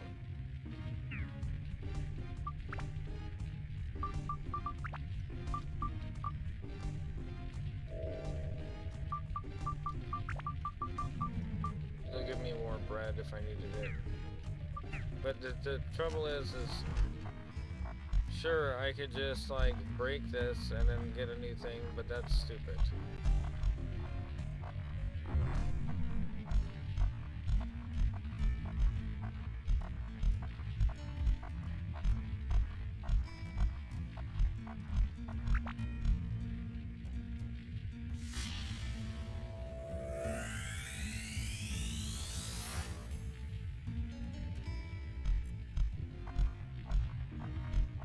So there's 2 chests and an Automalia. Or I guess these are called Atlas, and the Automalia is on my wrist. It's been a while.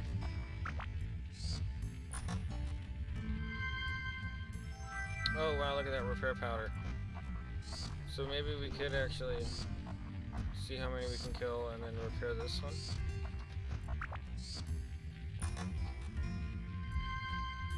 Ooh, and it's a key. We can open up one without having to mess with the trap.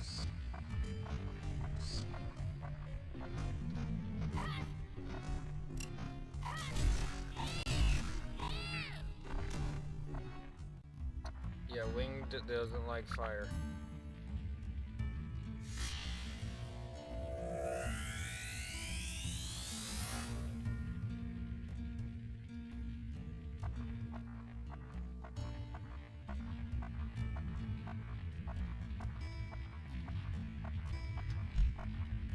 Alright, let's fight our way out of here.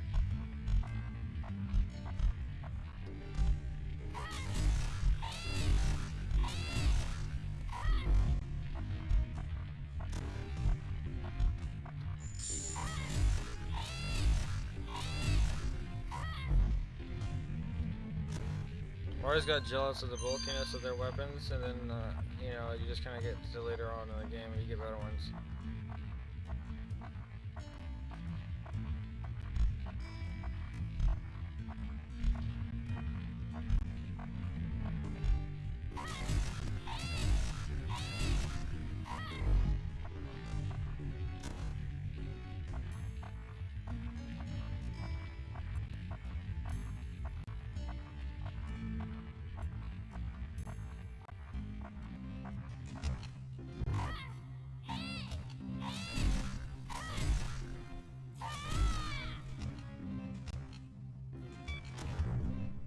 See, since I was cursed, I wouldn't have been able to kill both of these without my weapon breaking. So at least I got the repair, and I'm gonna use it because you can get free repairs. At this point, this is now turned into XP. We could jump in that right now if we wanted to too. That's actually the back room, but it's kind of lame doing that this early. Although it does put you like 10 levels ahead, like in loot, but it's still really fucking early. It's too early. No point.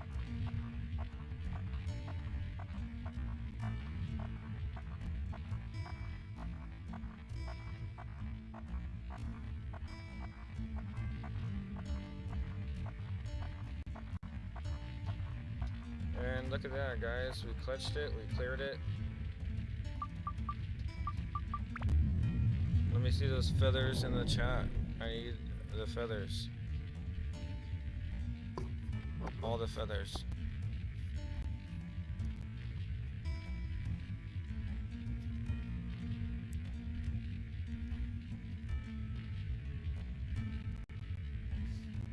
Super feathers, chat.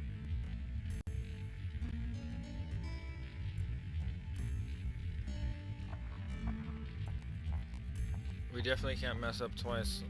We gotta leave this time. We got lucky.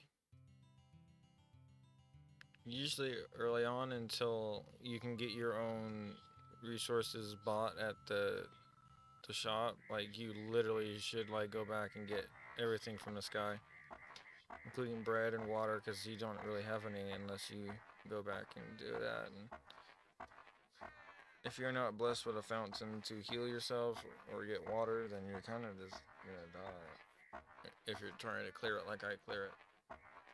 And this is how long it takes if you walk.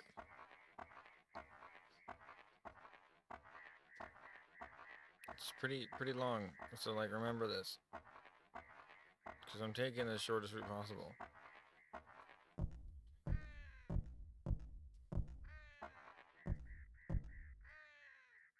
Because I always fly. Can fast travel kind of like instantly in this game. Is pretty cool.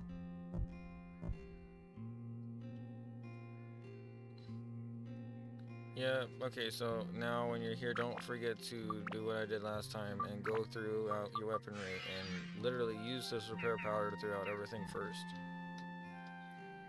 There he gives you.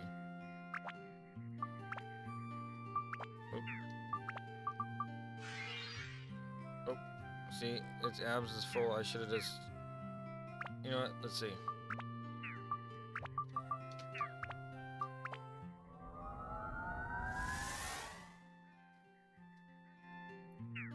No, it doesn't give you... It doesn't repair your health of your weapon. It gives you one more, but it doesn't... That's at least on this one. See? Okay, so now I need to do this again.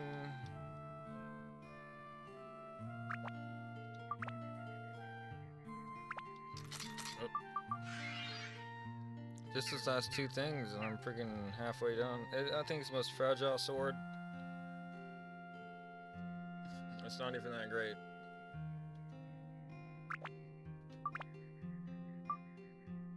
And this one sucks. Like this, if I could sell it, I would. Look, it's 5. It's what? It's literally less than my dagger. My dagger is 7 now. This thing's like literally stupid. Its speed though, off the charts. It says, but it causes major damage to water monsters. So like that's what I'm saying. Like if I saw a fish in the desert, yeah, right. It's just drives me nuts sometimes. Like I got a knife that don't do nothing right now.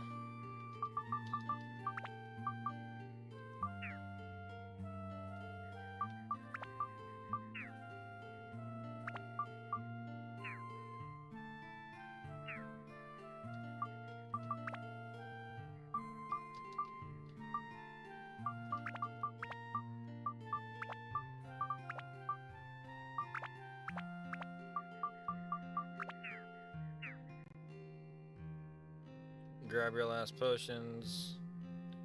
Make sure you're healed. Your water. See, like I wasn't even full on water.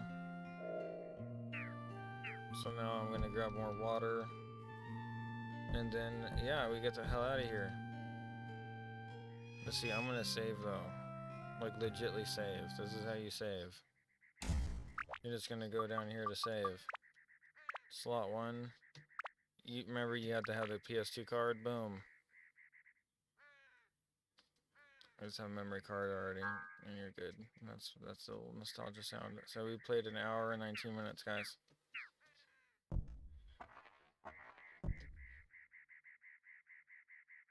Here we go. See, and that's how quick it was.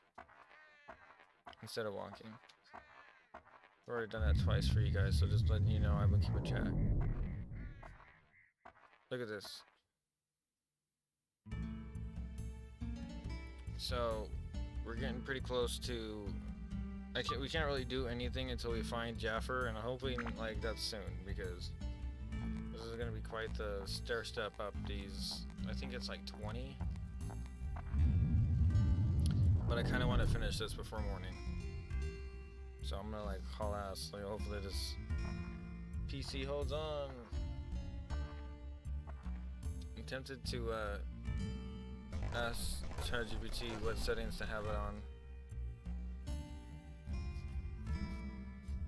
And I wonder if the BIOS that I have it on now, like, matter versus the 1.6.0 isn't the BIOS I have.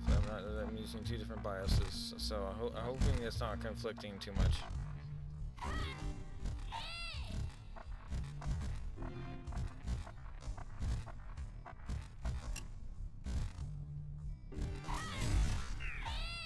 Oh shit.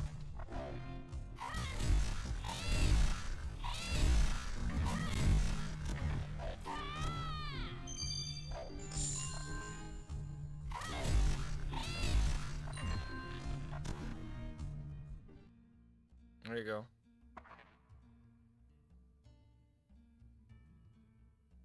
Get ready, folks. This is the special way we have to duel. You have to get that arrow or in that circle into the middle of that cyan colored line. And basically, once it's there, you hit it, and if you don't hit it right on time, you're not going to get excellent, and if you don't get excellent, you're not going to get the perfect reward. If you just get it in between the 2 other light spots, like the arrows saying, like, you know, you're not going to basically, you know, get the good stuff, but you'll pass.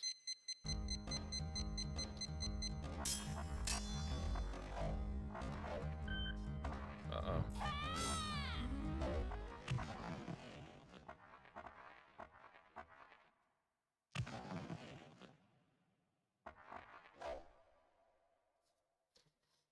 Hold on, I need a drink.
See how quick that shit is? I couldn't even put my headset on.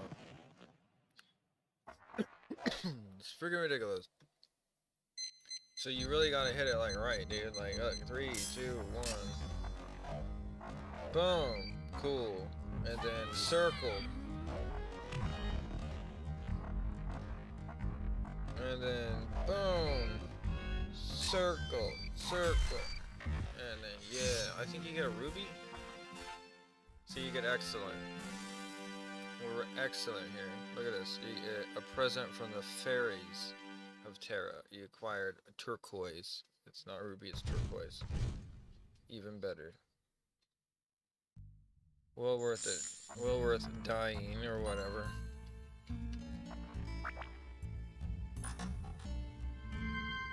And then you get the level up powder, and which levels up a weapon of your choice.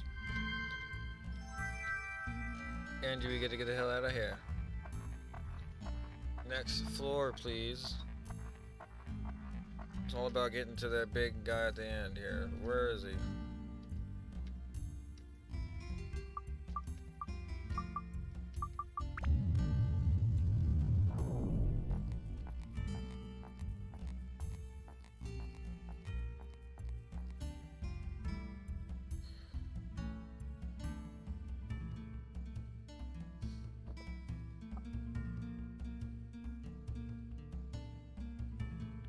We didn't do much, so we're just gonna go straight to the next floor.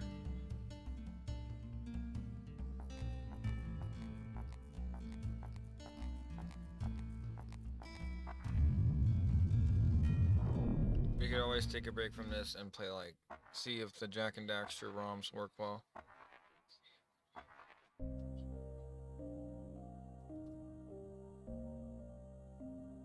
They probably aren't. If this was supposed to be the easiest one to work on the PC, that's probably not going to work while I'm streaming.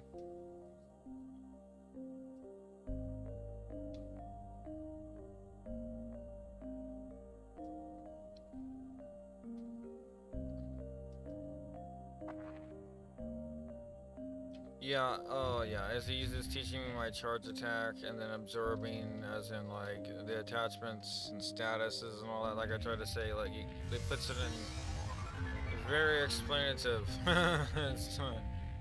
I've already played it, it's good. We're good.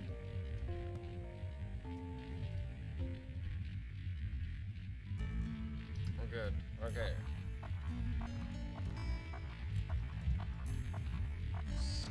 Let's get through this one at least. That way we got the first mini boss fight done, cleared. We're working on our way to Jasper's buggy. And then we could ask AI, I'm tired of getting poisoned by these things. You can have amulets like in the hotbar up there, so when you get hit by that and if it's supposed to poison you, it breaks your amulet. Definitely get invested in that. It's like 100, but you realize why like money doesn't matter to me in this game in a while.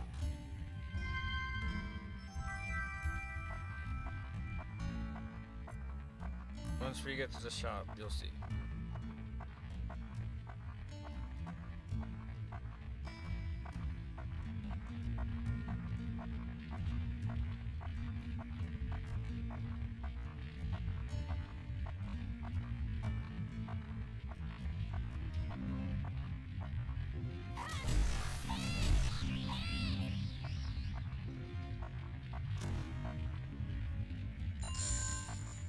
That's cool, let's do that.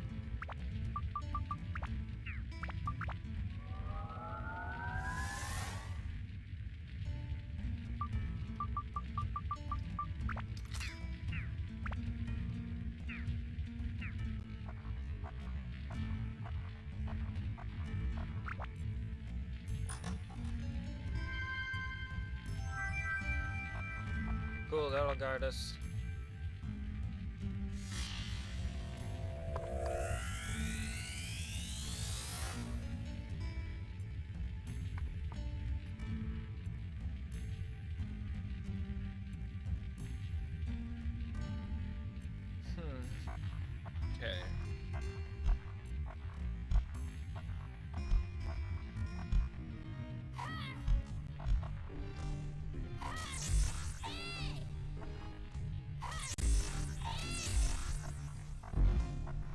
So it doesn't really seem to increase like I thought.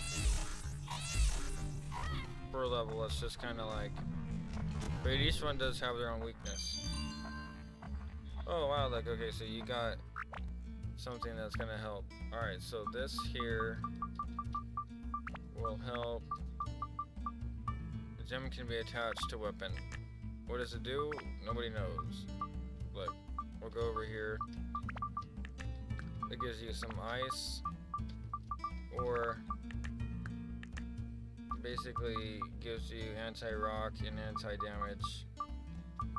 What does that say? Anti-mimic damages and anti-rock damages.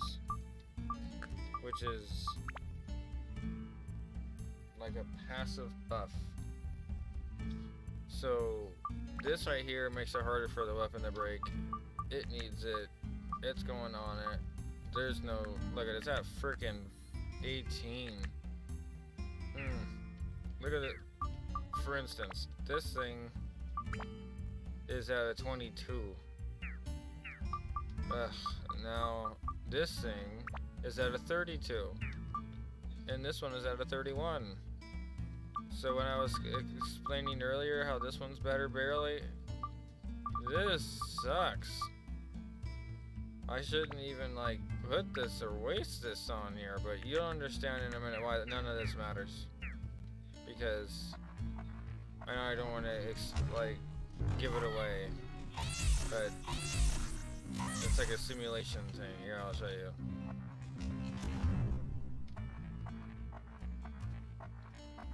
Well, you can go through there and get stuff like I just got, like that gem, really easy with the tram oil, but it's like I said, it's kind of rare to get early.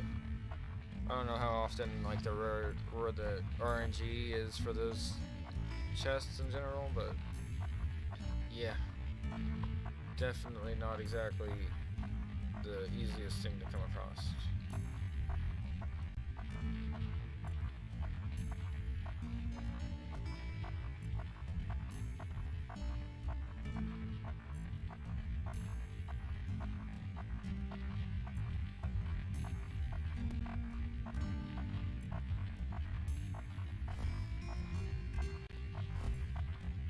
Okay, well, if I get hit, I'm gonna die.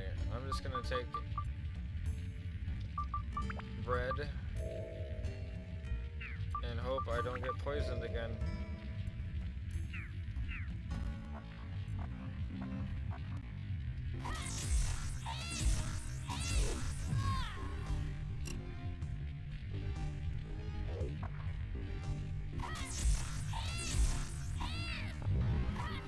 So 2 hits and this thing is gonna break, so I'm gonna use it maybe once. Oh look, that guy had the shoot, the crest again. Let's go. Let's see those feathers in the chat. We gotta get out of here.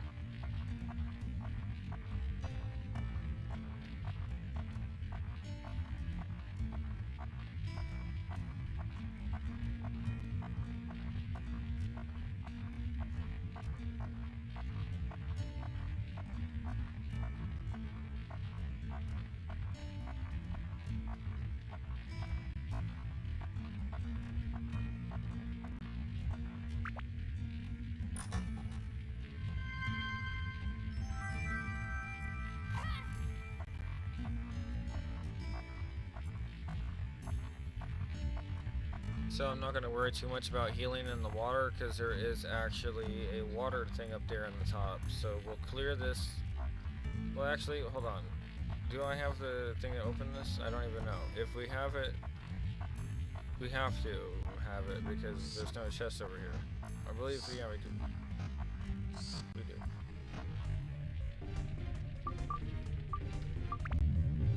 And then we have to kill this bat quickly before it poisons us and drives me insane.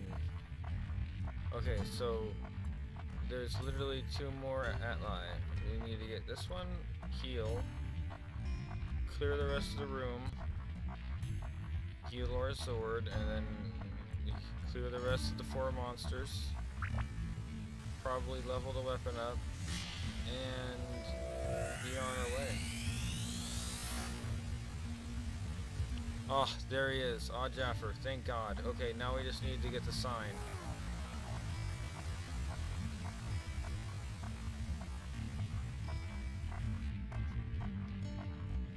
But if you do all this with, if you equip it all without Paige's dad, it's all meaningless.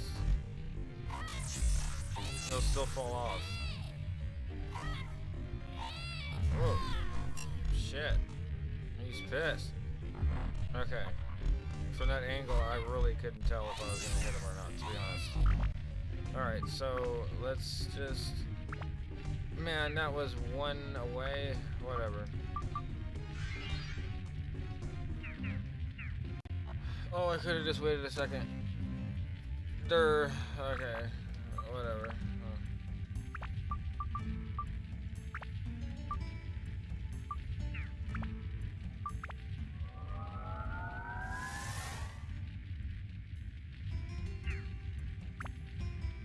See, so it has a little bit better endurance by 1, attack by 1, speed by 1, magic power by 1.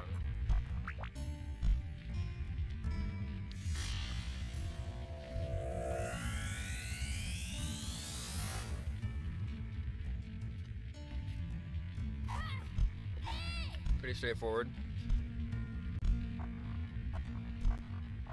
It's only going to add it extra if you add an enchantment. Like a stone or something. Or you add, like, let's say you break down, you get to level 5 and you encapsulate, like, let's say that sword I hate into something. I'm just going to get rid of this lock. Boom. What the it's a Gladys, but it was invisible. Okay. Let's go, let's go.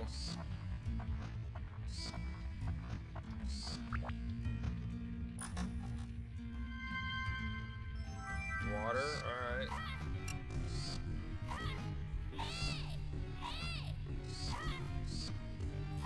Alright, look at that. 1 hit, 1 kill. Let's go, let's go.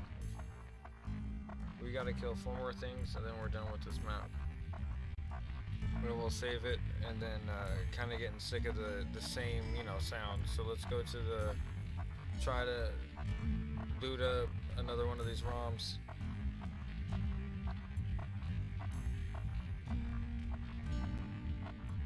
I really wish it would have allowed you to tune the sound better, but it does not. But what I'm going to say is, when it's naturally not fluctuating and it's just one steady thing, it's actually kind of peaceful. But when you hear the bit scratching and yeah, it's tearing, and it's not as bad as 1.4, but 1.6 still is not that great. Now I want to see and ask AI if it can find one that's closer to a more stable version that I can use, that's newer, that won't break. Basically, I tried to do the newest one and it wouldn't open. I saying I need to reinstall it, so I just asked which one I can use that will actually not break, as what I call it, break, or like not just download it and not work. Uh-oh.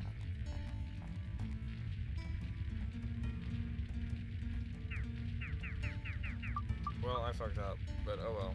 Let's leave the dungeon temporarily. We'll have to go through that one again. All for one little freaking orb. Freaking stupid. This is why you clear the rooms first instinctually.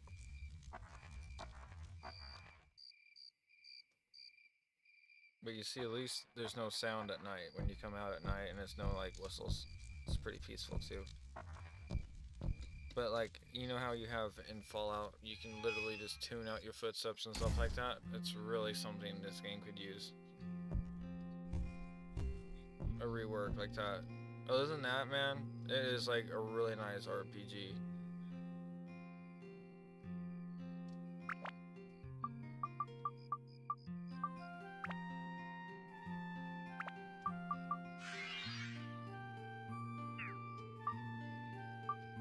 Wait, what is this?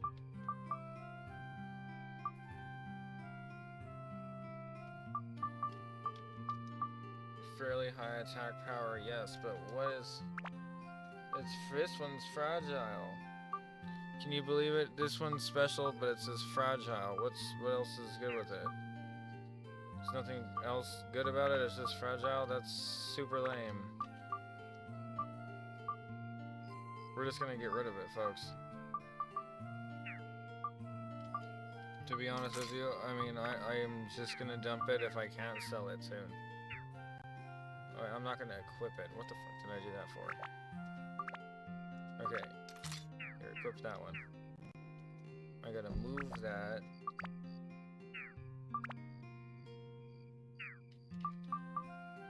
To the back of the line. That is out the door. This one is to be determined.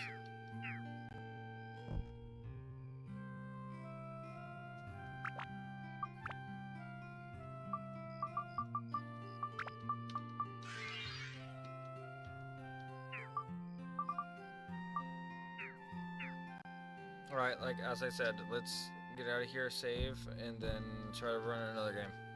Like I said, I doubt it's gonna work good. But I'm going to try.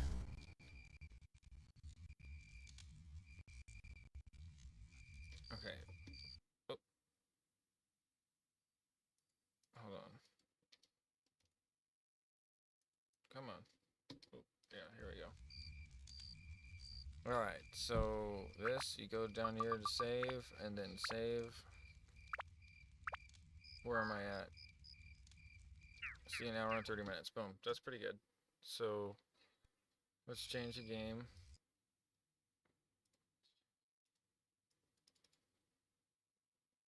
I'm gonna play that all day, though. ISO selector, Jack and Daxter, bootful. Test, this is my test run with this, guys. I haven't tested this yet. Okay, so don't come hating. Why is there two of them open, by the way? What the fuck is happening? Oh my god, please don't tell me that was the reason why it was lagging.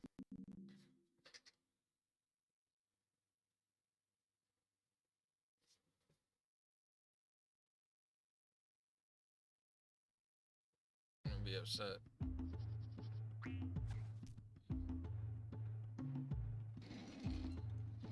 Well, this sounds like 150% better. What the fuck?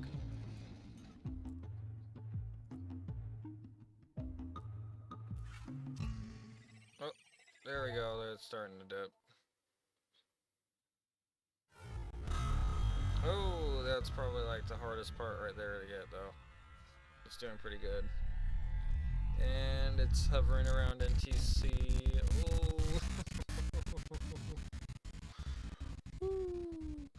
10? I got it to 10, 12, 20 speed. Did it crash? It did not. Oh my god. Bro, there's no way I'm gonna play it. This is... Oh my god, is it even gonna let me register to press down on this?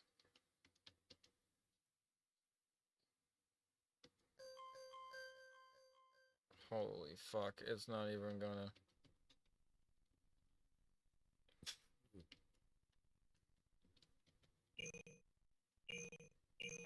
Oh, it is that one. Okay, so it will. But not... I really hope that this is fixable. Like, I have just, like, have it on hardware instead of software, or software instead of hardware. I can see it on the top right.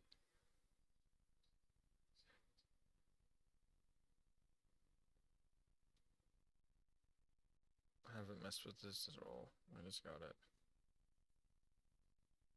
Yeah, but Dark Cloud was supposed to be the less taxing one. Like, these games right here, Jack and Daxter and Jak 2 and Jak 3 were really supposed to tip, like, what the PS2 could really do. It was supposed to show off, like, I wasn't really sure if it was going to run at all, really. It is barely hanging in there. That's sad.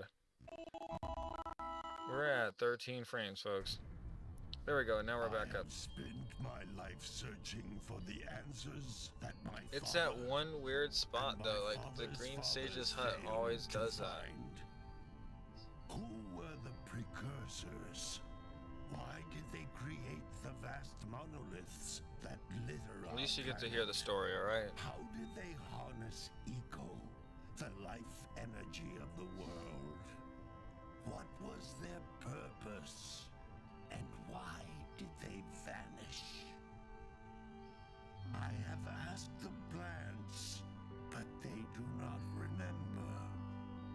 The plants have asked the rocks, But the rocks do not recall. Even the See, as soon as it's at the green hut, it just like breaks down, bro. It's more specifically right there by this gate. Every bone in my body tells me that the answers rest. Wow, and the shadows are still torn on this. Of a young boy, oblivious to his destiny, uninterested in the search for truth, and rejecting of my guidance. And why would he want to listen to old Samus the Sage anyway? I'm only the master of Green Ego, one of the wisest men on the planet.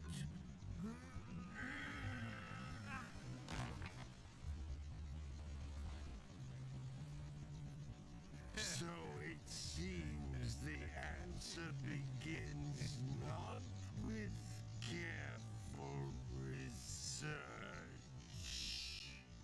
or sensible thinking. Nay, as with many of fate's mysteries, it begins with but a small act of disobedience. Hey! Jack? Old green stuff told us not to come here.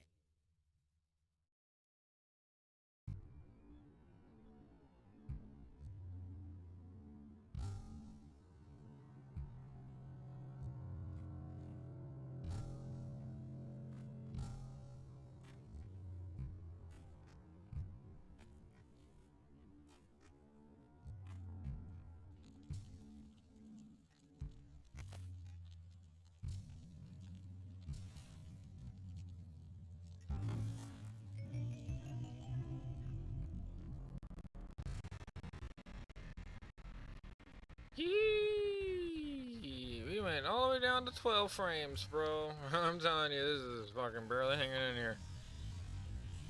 This is what 4 gigabytes of RAM does.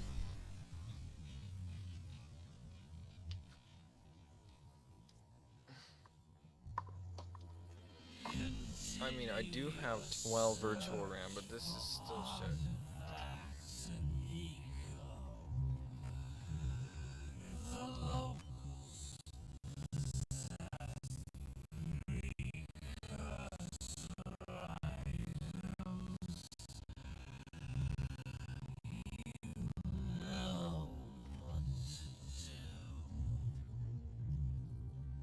Deal harshly with anybody who strays from the village. We will attack it in due time.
yet, son, about the precursors that built this place all the time? Where did they go?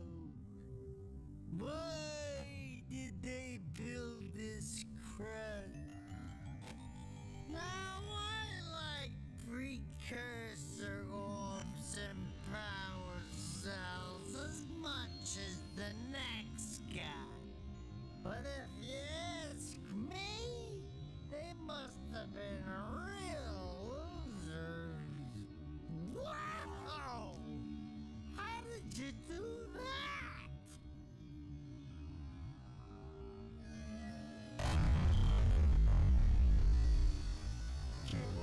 I think we're in trouble!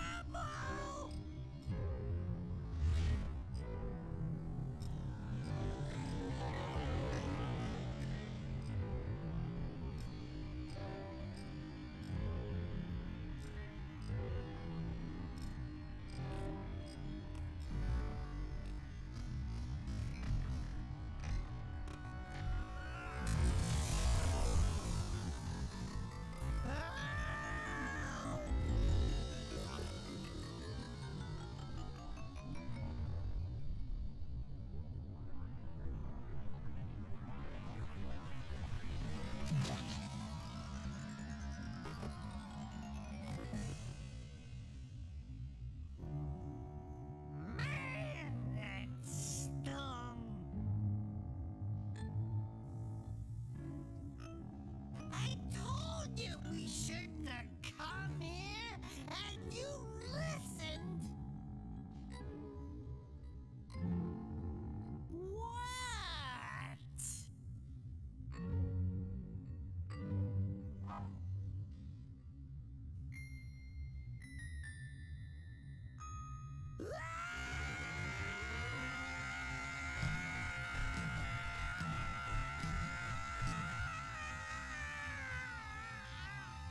Okay.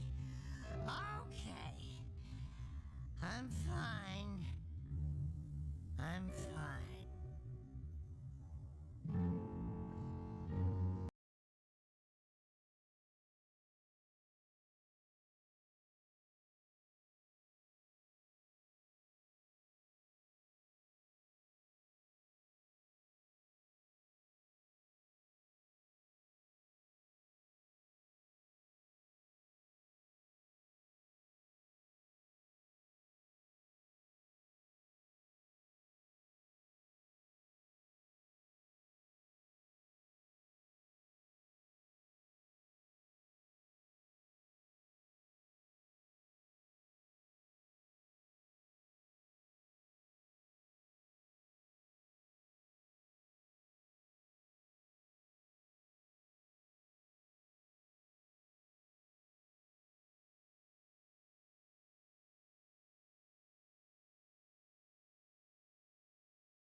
enough to have a chance at returning you to your previous form.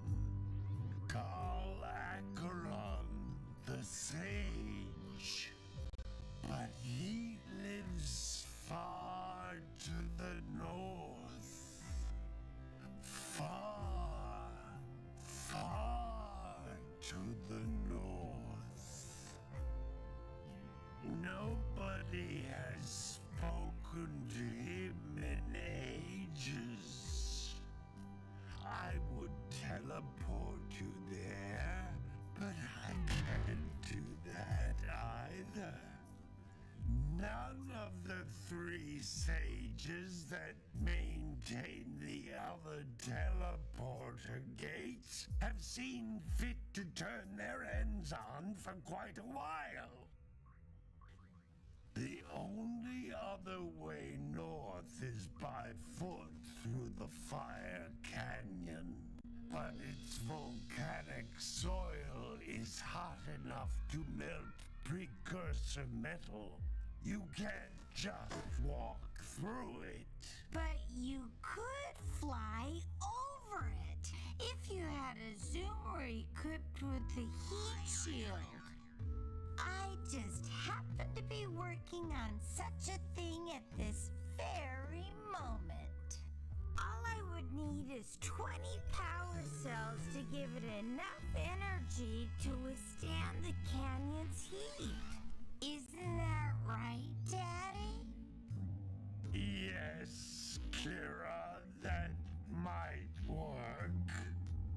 But we're a boy and a half going to get 20 power cells.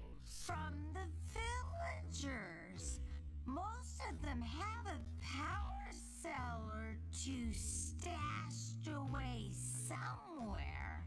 And even if they aren't willing to just give them away, greasing their palms with a few precursor orbs should do the trick. And I bet there are even more of them out in the wilds, just waiting for some brave adventurer to find. Well, we've got the brave adventurer at least. Brave adventurer? You two couldn't find your way out of the village without training. Before you do anything else, you better go through the warp gate and get some practice on Geyser Rock. We won't find any more of that dark gooey eco stuff, will we? 'Cause I'd hate to fall in again and turn into you. Get in there before I turn you both into ferns.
Alright, let's see what this does.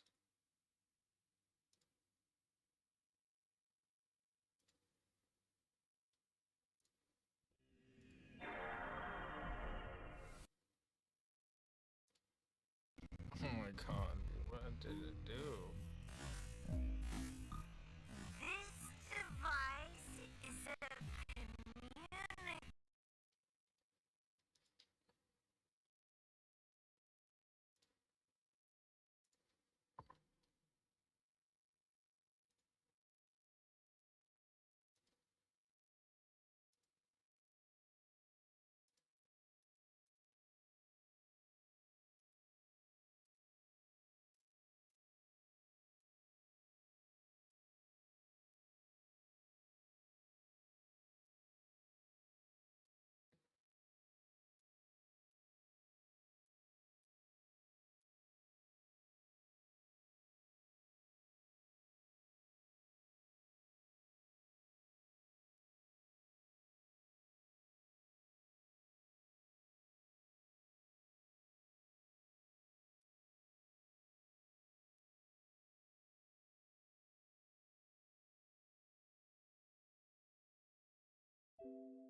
Why is it jittery now?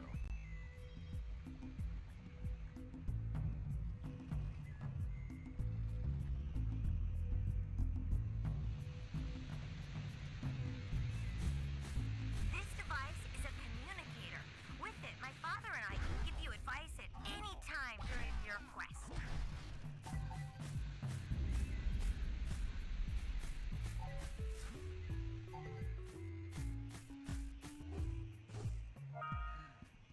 These floating egg-shaped things are precursor orbs.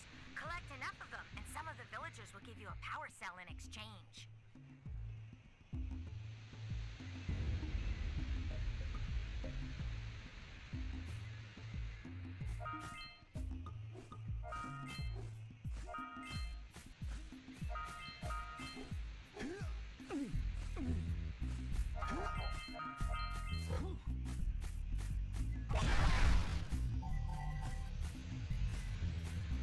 This is a power cell, the most important precursor artifact you can find. You need to collect 20 of these so I can power the heat shield for your A-Grav Zoomer.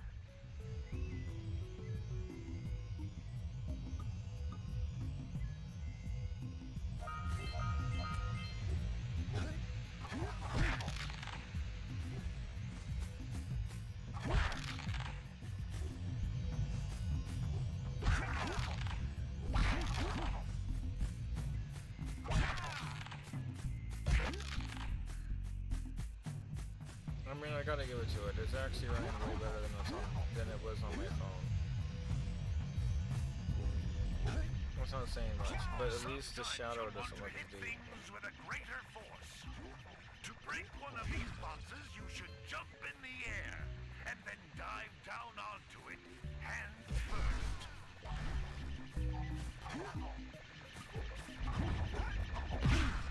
Hey, you found one of my scout flies. I sent 7 of them to each area to look for power cells, but the lurkers must have captured them all.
You said for the pro tip, where would that be? Where would the Dropbox be?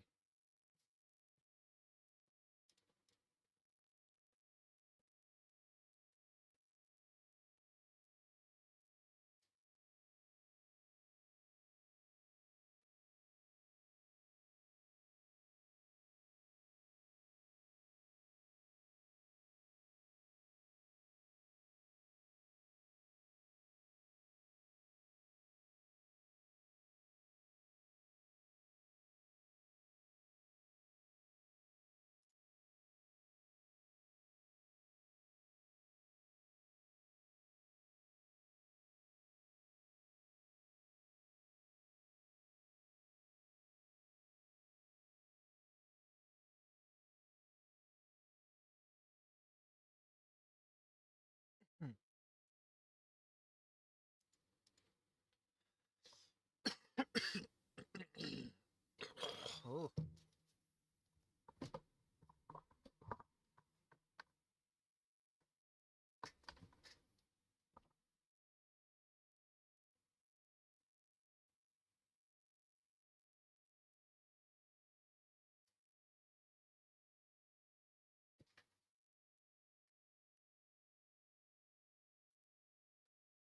Oh, this isn't good.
Okay, what about the enable HW hacks setting? Is that going to be checked at all?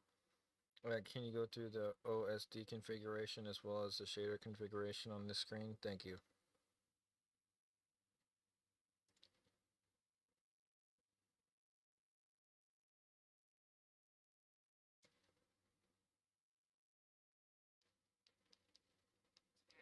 Fix glitches without adding extra work for the graphics chip.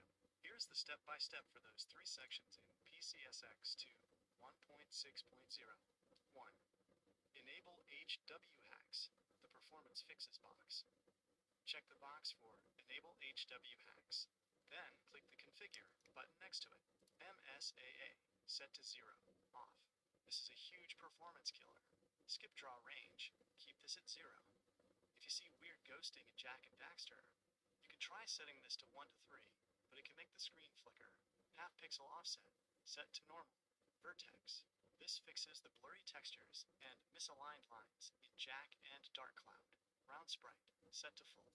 This fixes lines appearing in 2D menus. 2. OSD configuration, on-screen display.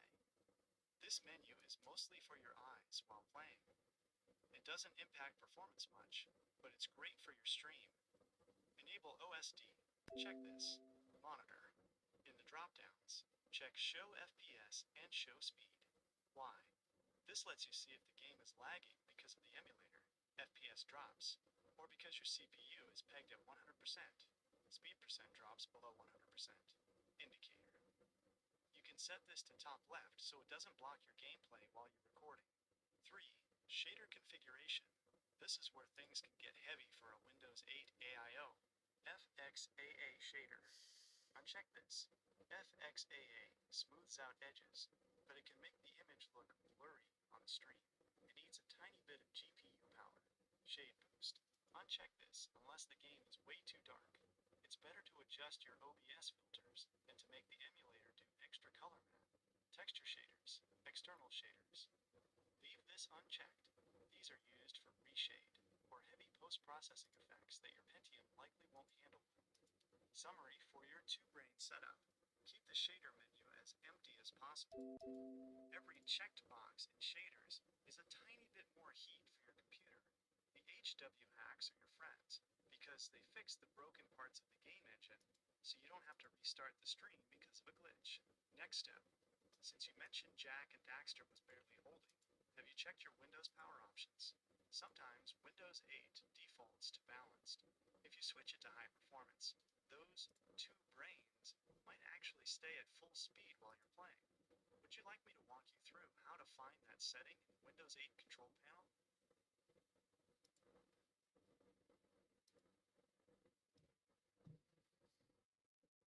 Yeah, can you do that? And is there's a way that I can maybe underclock it specifically a volt or two to make it like, actually perform it as 2.5 gigahertz? That'd be great.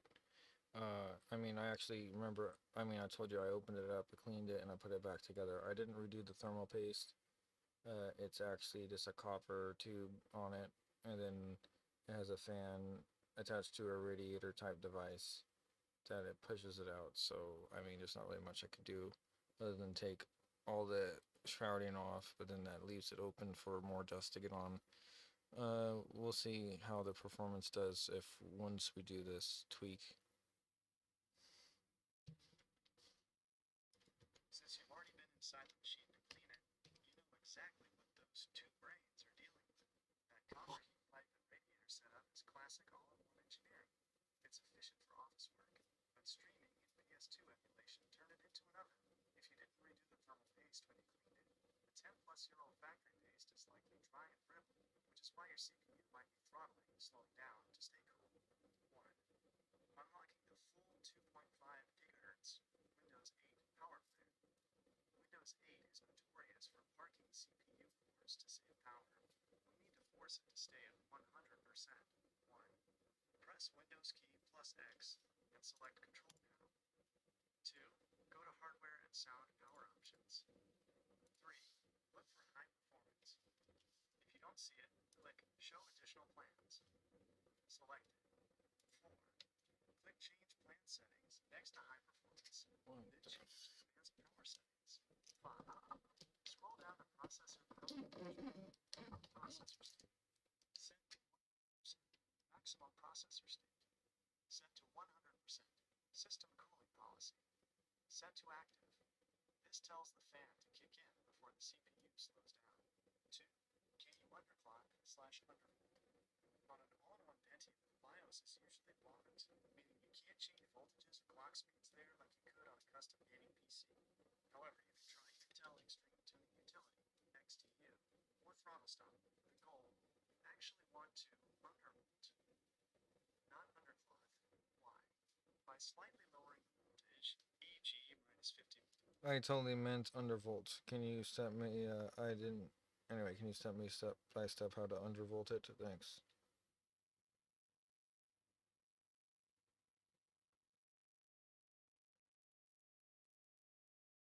Since you are on a Dell All-in-One with a Windows 8 setup and dual-core Pentium, Throttle Stop is your best bet. It's a lightweight tool that doesn't need a fancy modern BIOS to work. Warning, undervolting is generally safe, but if you go too far, your PC will freeze or blue screen, BSOD. If that happens, just restart. It will reset to defaults.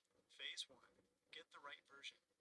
Since modern versions of Throttle Stop might require Windows 10/11's libraries, look for Throttle Stop 9.5 or 9.6.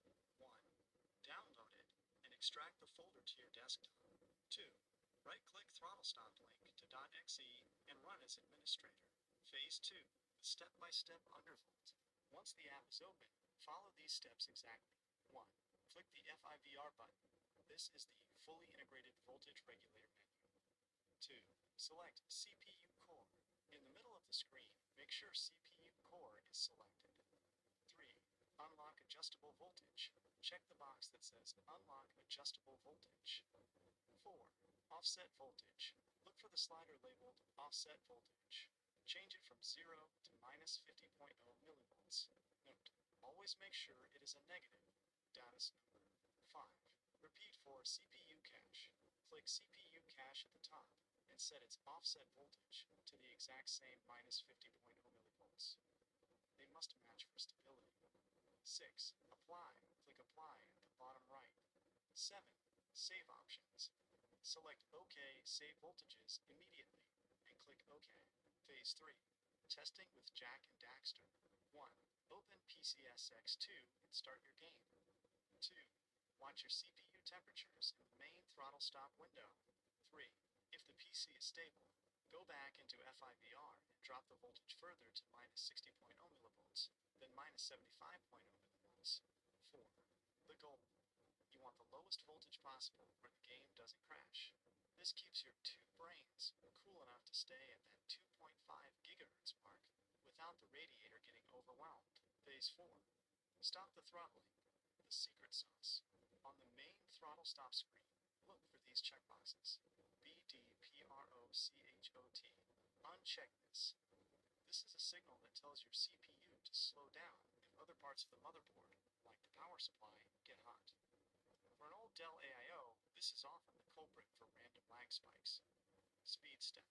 Make sure this is checked. Turn on. Make sure the button at the bottom right says Turn Off, meaning the program is currently on. A quick reality check on the thermal paste. Since you've been inside the machine, if you find that even with a minus 75 millivolts undervolt, the temperatures are still hitting 90 degrees Celsius plus, that 10-year-old thermal paste is likely the bottleneck. No amount of software can fix a physical barrier to heat. But for now, let's see if this stabilizes your Jack and Daxter frame rate. Would you like me to find a way to make Throttle Stop start automatically every time you boot up Windows 8?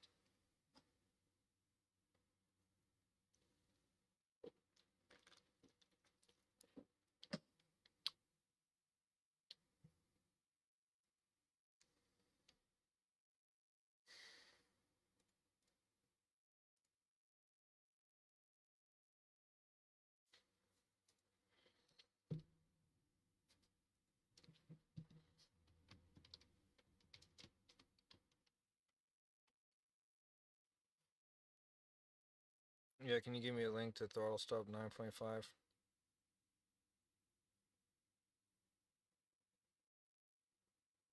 Finding the exact older version first. Throttle stop 9.5 download link.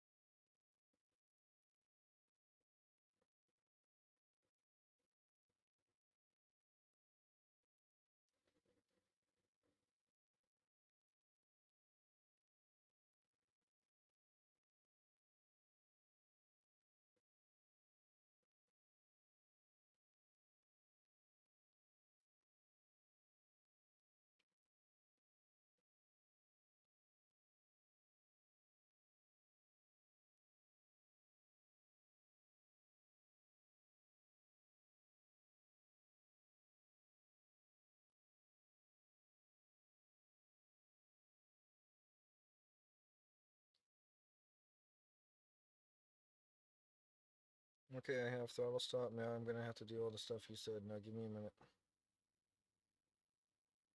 Take your time.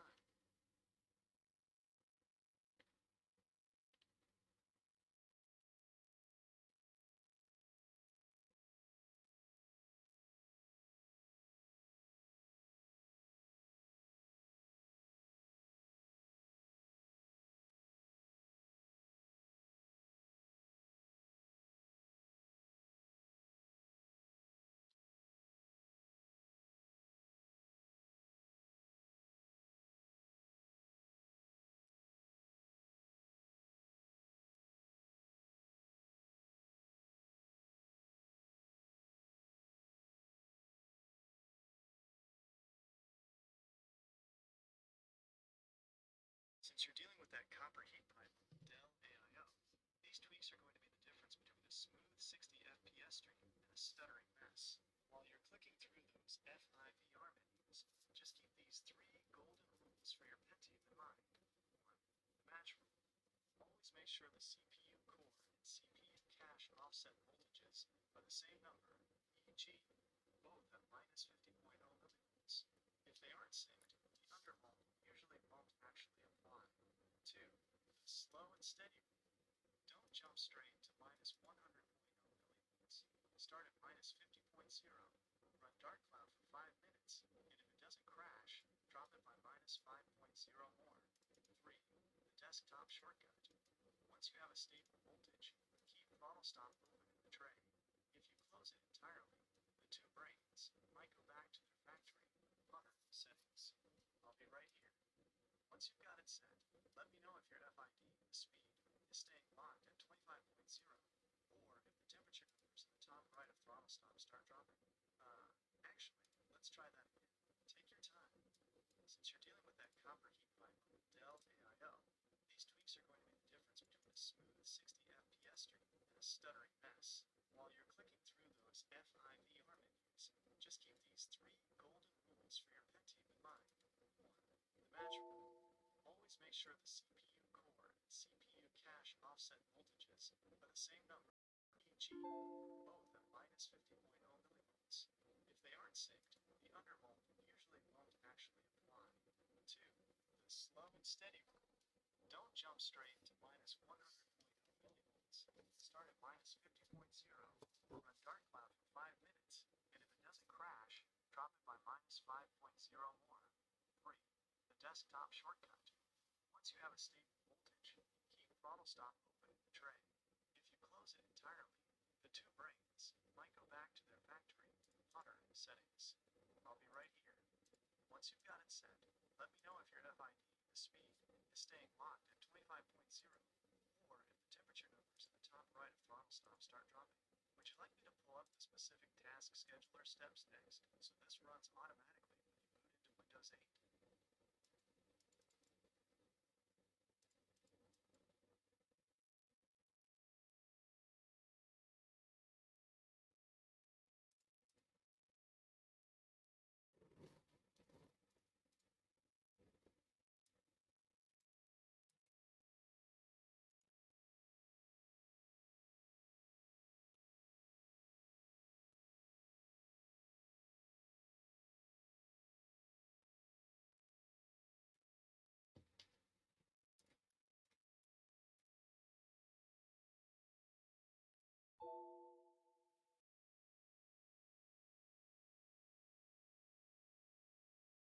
Okay, so I just have it installed. How do I use it exactly, and how do I get it to do what I need to do?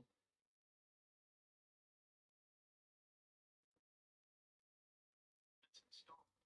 Let's turn those two brains into a consistent 2.5 gigahertz engine. Since you're on a Dell AIO, the goal is to stop the computer from thinking it's getting too hot and slowing down. Here is exactly what to click to get it working for your stream. Step 1. The main screen setup. Look at the left side of the throttle stop window and check these specific boxes. Speed step. Check. This allows the CPU to actually communicate with the software. C1E. Check. Helps with idle power. Hurt your gaming. VD. Uncheck this. Why? Asterisk. This is the big secret of all Dells. This sensor often trips and throttles your CPU to 0.8 gigahertz, even if the CPU isn't actually that hot. Unchecking it tells the motherboard to stop being overprotective. Set multiplier. Checked. And move the number to its highest setting, like the 25 or 2.5 gigahertz. Step 2. The undervolt. The FIVR button. Click the FIVR button at the bottom. This is where the magic happens. 1. Select CPU core in the middle box. 2. Check. Unlock the voltage. Move the offset voltage slider to the left until it says minus 50.0 millivolts. 4. Select CPU cache and do the exact same thing. Minus 50.0 millivolts. They must match. 5. At the bottom right, select OK. Save voltages immediately and click Apply. Step 3. Make it turn on. Look at the bottom right of the main screen. If the button says turn on, click it. It says turn off. It's already working. How to know it's working? Watch the FID column on the right side of the main window.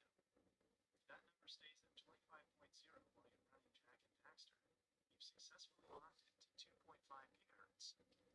Watch the temp column. If it stays under 85 degrees Celsius, you're in the safe zone.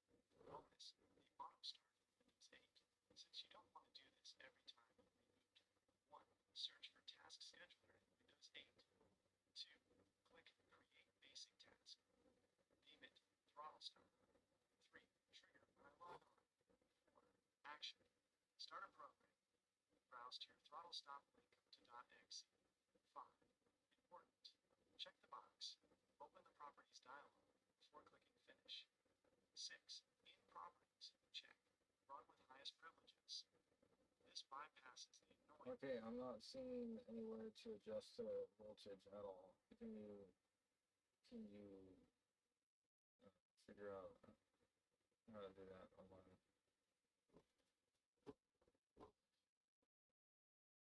see the voltage sliders in the FIVR window, it's usually because Dell, or Windows Update, has locked the overclocking bit in your BIOS to prevent people from messing with it. 2026 era Windows 8 setup. Here's how we can fix that or work around it. 1. Check if it's locked. Look at the top middle of the FIVR window. If it says FIVR control locked or not available in yellow or red text, the software is physically being blocked from changing the power. 2. The Dell factory reset. Easiest fix. Surprisingly, on many Dell all-in-ones, a simple BIOS reset can pop the lock open. 1. Restart your computer. 2. Tap F2 repeatedly until the BIOS menu opens. 3. Look for a button that says Restore Settings or Load Defaults. 4. Choose Factory Settings, not just BIOS defaults. Save and exit. 4. Check throttle stop. Okay, so if I give you a picture of the screen, can you tell me like what to do? Because I'm not seeing it.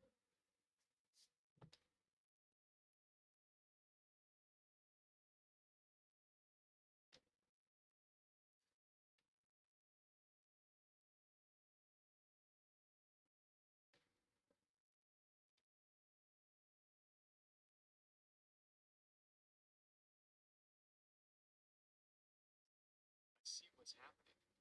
The image you sent confirms why you can't find those sliders. Your Pentium G2020Ti, Ivy Bridge era, is actually a bit too old for the FIVR main. Intel didn't introduce the fully integrated voltage regulator, FIVR, until the generation after yours, as well. This is why that button is missing, or why everything is grayed out. But don't worry, since you're on a Dell All-in-One, we can still get that 2.5 GHz stability using the TPL and main screen buttons instead. 1. Use the TPL button, turbo power limits. Since we can't lower the voltage directly, we'll lower the power limit so the copper button doesn't get overwhelmed. 1. Click the TPL button on the main screen. 2. Look for turbo boost power limits. 3. Set package power PL1 to 35. 4. Set package power short. Place 2 to 35. 5. Click apply. Why? This locks the two brains to a steady power draw. It prevents them from spiking to high heat and then crashing down to slow speeds. 2. The clock modulation fix. On older Pentiums like yours, Dell sometimes uses an old school way of throttling called clock modulation. 1. On the main throttle stop screen, look at the top left. 2. Check the box for clock modulation. 3. Make sure the percentage next to it is at 100.0%.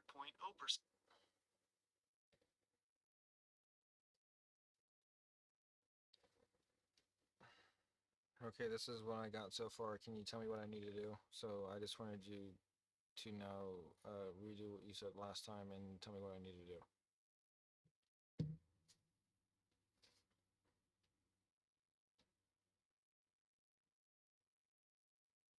From the picture you sent, I see exactly where we are. You have the main throttle stop window open, but since your Pentium G2020T is an Ivy Bridge chip, it doesn't have the fancy FIVR voltage menu we talked about earlier. Don't worry, we're going to use the old school method to lock those two brains to 2.5 GHz for your stream. Step 1. The main screen, left side. Looking at your photo, make sure these boxes are checked exactly like this. 1. Speed step checked. 2. C1E checked. 3. BDPROCHOT unchecked. This is the most important one for a Dell AIO. It stops the motherboard from randomly slowing you down to 0.8 GHz. 4. Set multiplier checked. Move the number to 25. This is your 2.5 GHz target. Step 2. The TPL window, the power hack. Click the TPL button at the bottom of the screen. A new window will pop up. 1. Look for turbo boost power limits. 2. Set package power long, PL1 to 35. 3. Set package power short, place 2 to 35. 4. Click apply and OK. Why? This locks the power draw so it stays consistent while you're playing Jack and Daxter or Dark Cloud. Step 3. Turning it on. Look at the bottom right of the main throttle stop window. If the button says turn on, click it. It should change to say turn off, which means the program is now active. Click save at the bottom left so it remembers these settings. How to check your work. While you have the emulator running, look at the FID column in throttle stop. The goal. That number should stay locked at 25.0. If it stays at 25.0, your CPU is running at its full 2.5 GHz speed and isn't throttling anymore. Quick note on the copper tube. Since you're pushing this old girl to its limit while streaming, keep an eye on the temp column in the top right. If it stays under 85 degrees Celsius, you're golden. If it hits 95 degrees Celsius, that old thermal paste is definitely struggling, and we might need to back the multiplier down to 23 or 24 just to keep it from melting. Does the FID stay at 25.0 when you start up a game? Okay, so there's a turbo time limit with the number under the short power. What do I do with that? And here is the picture. I need you to tell me what to click.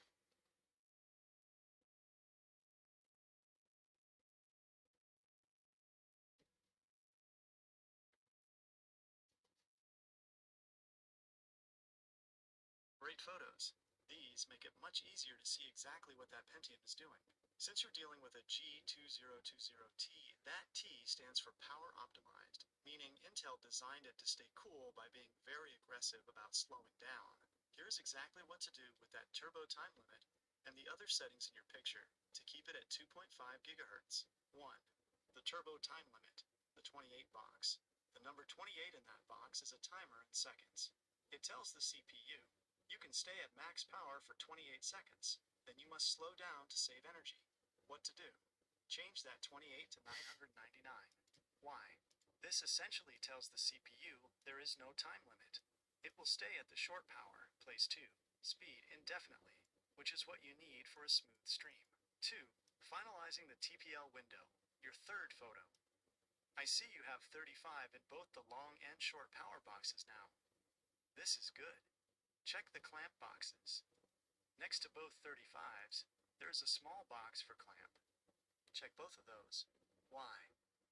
This forces the CPU to strictly obey the 35W limit rather than trying to sneak past it and getting too hot. Disable controls. In the top left of that power limit controls section, uncheck the box that says Disable Controls, if it's checked. We want throttle stop to have total control. Click Apply and OK. 3. One last tweak on the main screen, your first photo. On the main screen, in your first photo, I see BDPROCHOT is still checked. Uncheck BDPROCHOT. Why? On these Dell All-in-Ones, if that box is checked, the motherboard will force your CPU down to 800 MHz and FID of 8.0 if it detects any heat. Unchecking it is the #1 way to stop that random lag during jacking. Alright, can you tell me what to do with the miscellaneous tabs? I mean, I don't understand that, or in the top, with the last picture, what do I do with them?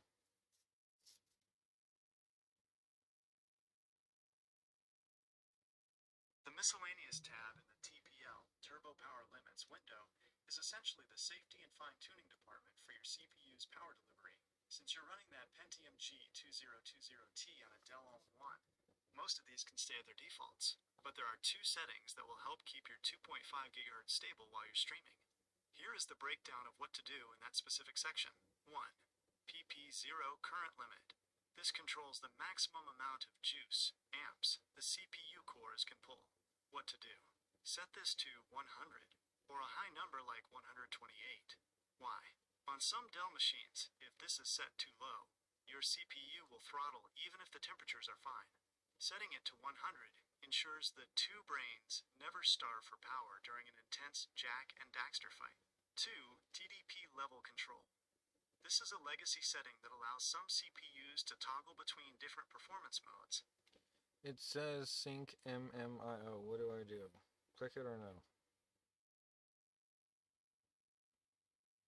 For your setup, do not click Sync MMIO. Instead, you want to find and click the MMIO lock box. Here is why. Intel CPUs, especially in Dell machines, often have 2 separate sets of speed limits. One set in the CPU itself, MSR. Okay, so the bottom it says speed shift, but I can't click it. I don't know why. PPO current limit, and I can just minimum or maximum. They're the same at 112. Then the lock button next to that.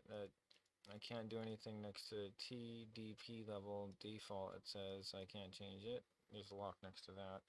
Power balance, I can check that or not, and then PPO power limit, I can check that or not do anything. And then there's a box down in the bottom right with a slider that I can't do anything with.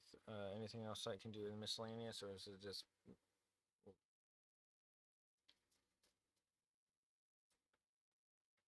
It sounds like your Dell's BIOS has a tight grip on those 2 brains, but we can still work around these grayed out boxes. Since you're on a G2020T, many of these modern features, like speed shift, just don't exist on your chip, which is why you can't click them. Here is exactly what to do with the settings you just described to get that 2.5 GHz locked in. 1. Speed shift, grayed out. What to do? Ignore it. The reason speed shift was introduced years after your Pentium was made. Your chip uses speed step instead, which is on the main screen. As long as speed step is checked on the main screen, you're good. 2. PP0 current limit, the 112 box. What to do? Change the 112 to 128 or 150, then click the lock button next to it. Why? This is the amperage limit. If it's too low, the CPU will slow down even if it's not hot. Setting it higher and locking it ensures the CPU always has enough juice to stay at 2.5 gigahertz during heavy combat in Jak and Daxter. 3. TDP level and power balance. TDP level. Since it's locked at default, leave it. That's the 35W max for your chip, which is what we want anyway. Power balance. Uncheck this box. Why? This tries to share power between the CPU and the Intel graphics. Since you're using a Pentium in streaming, we want the CPU to have priority. Leave it unchecked so the system doesn't try to get clever with power sharing. 4. Okay, so in the very first screen, there's a checked. I have checked for high performance. Is that okay? Checking the high performance box on the main screen is perfectly fine. In fact, for your specific Pentium setup, it's a great move. Here is what that checkbox actually does, and why it helps your 2-brain Dell. It activates the Windows power plan. Checking that box in throttle stop is a shortcut that tells Windows 8 to switch to its high-performance power profile. Reduced latency. This keeps your CPU from trying to sleep or save power during the tiny gaps between frames. For an emulator like PCSX2, which needs constant, steady power to keep Jak and Daxter from stuttering, this is exactly what you want. The only catch. It might make your Dell run a little warmer when you aren't gaming, because the CPU won't downclock as much at idle. But since you've cleaned the radiator... So what's it? Yeah, what is it supposed to run at? Like, and it says max is 57 Celsius, and it's at 52 right now, 53. Oh my God. Okay. Relax. You're actually in the perfect spot for that Pentium G2020T.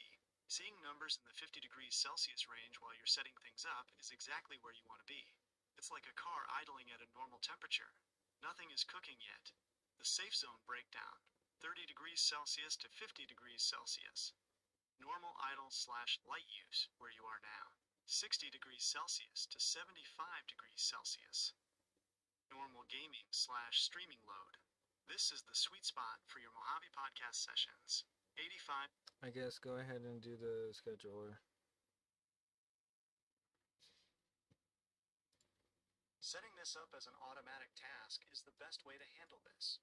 Since throttle stop needs admin permissions to talk to your Pentium's hardware, a standard startup shortcut will work. It'll just get blocked by a Windows 8 pop-up. Follow these steps exactly to make it silent and automatic. Phase 1. Task Scheduler Setup. 1. Press the Windows key, type Task Scheduler E, and hit Enter. 2. On the right-hand panel, click Create Task, not Basic Task. 3. General tab. Name it Throttle Stop. Check the box. Run with highest privileges. This is the most important part.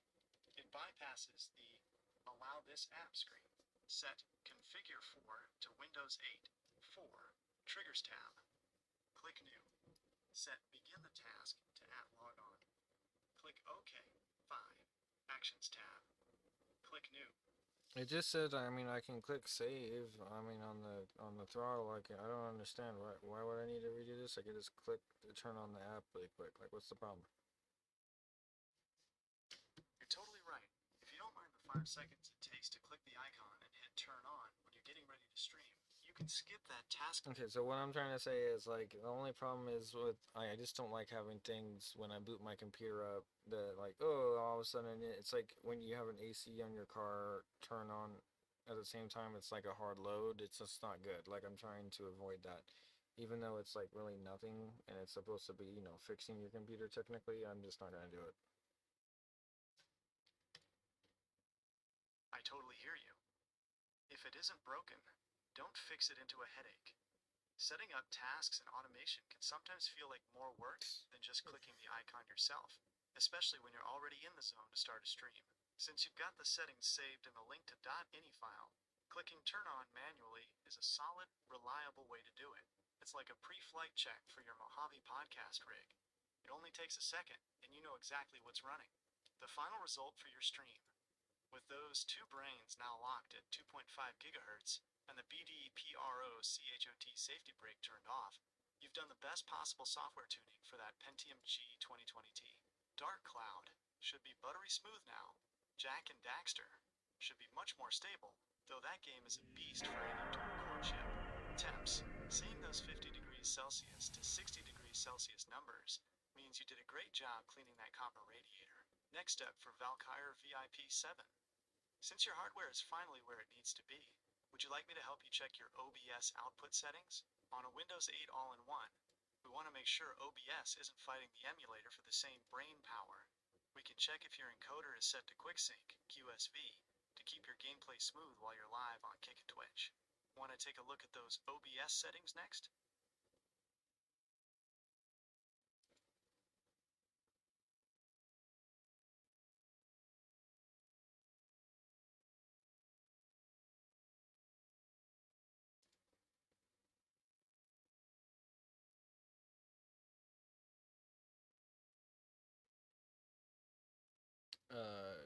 Can you give me all the possible settings that I could do for the emulator now? Like all of them, the sound settings, everything that I could do to make it easier on it?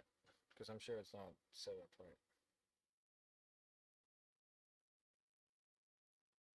Since you're running a Pentium G2020T on that Windows 8 all-in-one, the standard out-of-the-box settings will definitely struggle. We need to strip away everything non-essential so your two brains can focus entirely on the game. Here's the complete performance guide for PCSX2 1.6.0 on your specific hardware. 1. Emulation settings, the engine. Go to Config Emulation Settings. Speed Hacks tab, most important. Enable speed hacks, checked. EE cycle rate, set to 1 or 2. Underclock. Why? This reduces the load on your CPU. If a game feels slow motion, move it back towards 0. EE cycle skipping, set to 2. Maximum skipping. Why? This is huge for Jack and Daxter. It drops some frames to keep the game speed at 100%. MTVU, multi-threaded micro VU1, checked. Why? This allows the emulator to use both of your Pentium's brains instead of just one. This is non-negotiable for your setup. GS window tab, aspect ratio, set to standard, 4 to 3. Why? Widescreen, 16 to 9, hacks eat more power. Stick to the classic square look for better FPS. Wait for VSYNC on refresh, unchecked. This causes input lag on low-end PCs. 2. Video plugin settings. The eyes. Go to Config Video, GS, greater than plugin settings, renderer, Direct 3D11 hardware. Note, since it's Windows 8, this is your fastest option. Avoid software mode unless the game has massive graphical bugs. Interlacing, none. If the screen shakes, press F5 in-game to cycle through until it's steady. Internal resolution, native, PS2. Do not try to upscale to 720p/1080p yet. Stay at native to save your integrated graphics. Texture filtering, bilinear. PS2. Anisotropic filtering off. Bitmapping, basic, fast. Essential for Jack and Daxter. CRC hack level. Aggressive. 3. Audio settings. The ears. Go to Config Audio, SPU2, greater than plugin settings. When your CPU struggles, the audio usually starts stuttering or crackling. We can fix that here. Interpolation, 1 linear, fastest. Why? Cubic or Catmull ROM sound better, but take more CPU power. Synchronizing mode, async mix. Why? This is a cheat for slow PCs. It forces the music to play at the right speed, even if the game is lagging. It prevents that slow-mo, demonic-sounding audio. Audio expansion mode, stereo, none. Surround sound is a waste of resources here. Latency. Move the slider to about 100 milliseconds to 150 milliseconds. Why? Higher latency gives the CPU a buffer so it doesn't crackle as much. 4. The Valkyrie VIP 7 inches Pro Tips.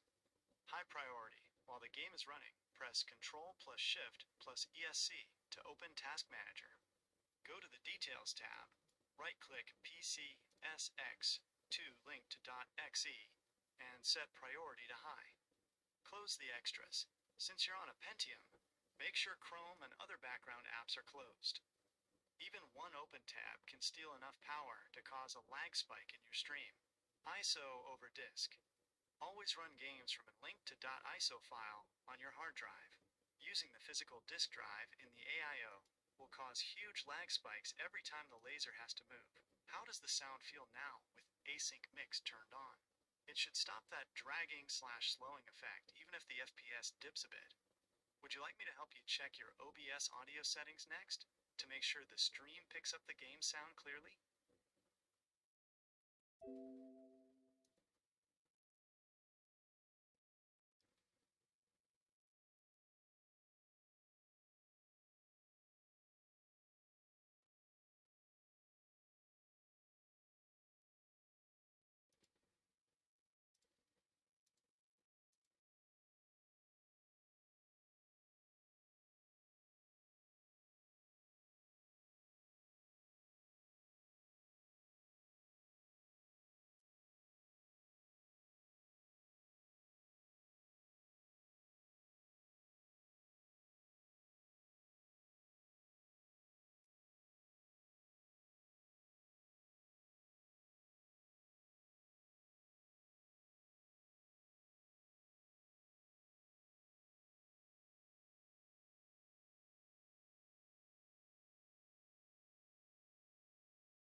What module should I use? It says uh, 0 through 4, no sound, audio 2, direct sound, wave out, or port audio.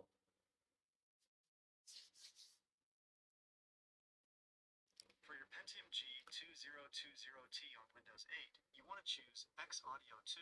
On PCSX 2 1.6.0, the modules are numbered 0 through 4.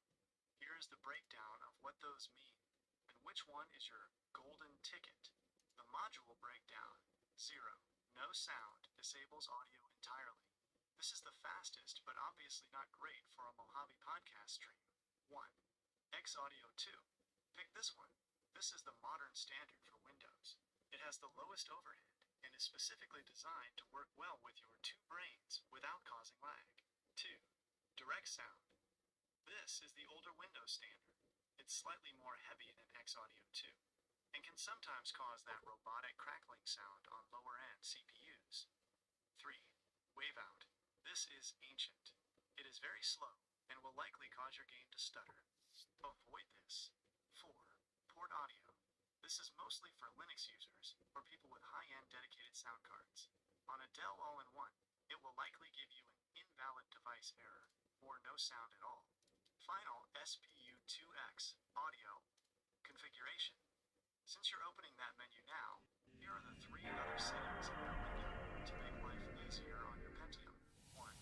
Interpolation. Set to 1 linear. Why? It sounds much better than nearest, but uses way less CPU power than cubic. 2. Synchronizing mode. Set to async mix. Why? This is the most important setting for you. It prevents the music from slowing down if your FPS drops below 60. It keeps the audio at normal speed, so your stream doesn't sound like a distorted slow motion nightmare. 3. Audio expansion mode. Set to disabled. Stereo. Why? Don't let the computer waste power trying to create surround sound for a dual-core machine. The Valkyrie VIP 7 inches performance trick. If the audio still pops or crackles during Jack and Daxter, go to the latency slider in the audio menu and move it up to 150 milliseconds. Giving the CPU a larger buffer, the 150 milliseconds, makes it much easier for the computer to keep up with the sound while you are also moving FPS to stream. How does it sound now with Xaudio 2 in async mix? If the game is finally running smooth, would you like me to help you check your OBS bitrate settings so your 2 brains can handle the upload to Kick and Twitch without lagging the game? Tell me how you just said to do the Control-Alt-Delete and steps to do what now?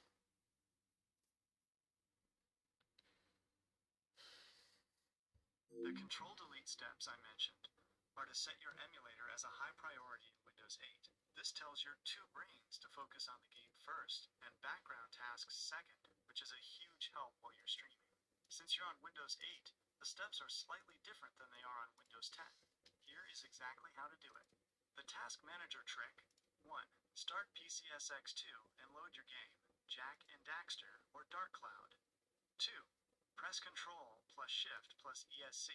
This is the fastest way to open Task Manager directly. 3. Click the Details tab at the top. Note, if you only see a small window with a few apps, click More Details at the bottom first. 4. Find PCSX2 linked to .exe in the list. 5. Right-click it. Hover over Set Priority and select High. 6. A box will pop up asking if you're sure. Click Change Priority. Why high and not real time? Whatever you do, never pick real time. High tells the CPU, this game is more important than my web browser. Real time tells the CPU, this game is more important than my mouse, my keyboard, and my internet connection. If you pick real time, your computer will likely freeze, or your stream will cut out, because the CPU will stop paying attention to the network just to play the game. Can you make this permanent? Windows 8 usually forgets this setting every time you close the game. Since you don't want to do this every time, you can change your desktop shortcut to do it for you. 1. Right-click your PCSX2 shortcut on the desktop and pick Properties. 2. In the target box, you'll see a path like CPCSX2, PCSX2, linked to .exe. 3. Change it to look like this. Add the part in front. CMD/C start /high CPCSX2 CSX2 link to .exe. Okay. Every time you use that shortcut, it starts at high priority automatically. How is the FID holding up in throttle stop while the game is on high priority? If it's staying at a solid 25.0, you've officially squeezed every ounce of power out of that Dell AIO. Would you like me to help you set up your OBS settings now? We should make sure your output is set to use QuickSync, so your CPU doesn't have to work twice as hard while you're live.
Okay, how can I shut down Windows Defender? I mean, I don't even use it. I have another one.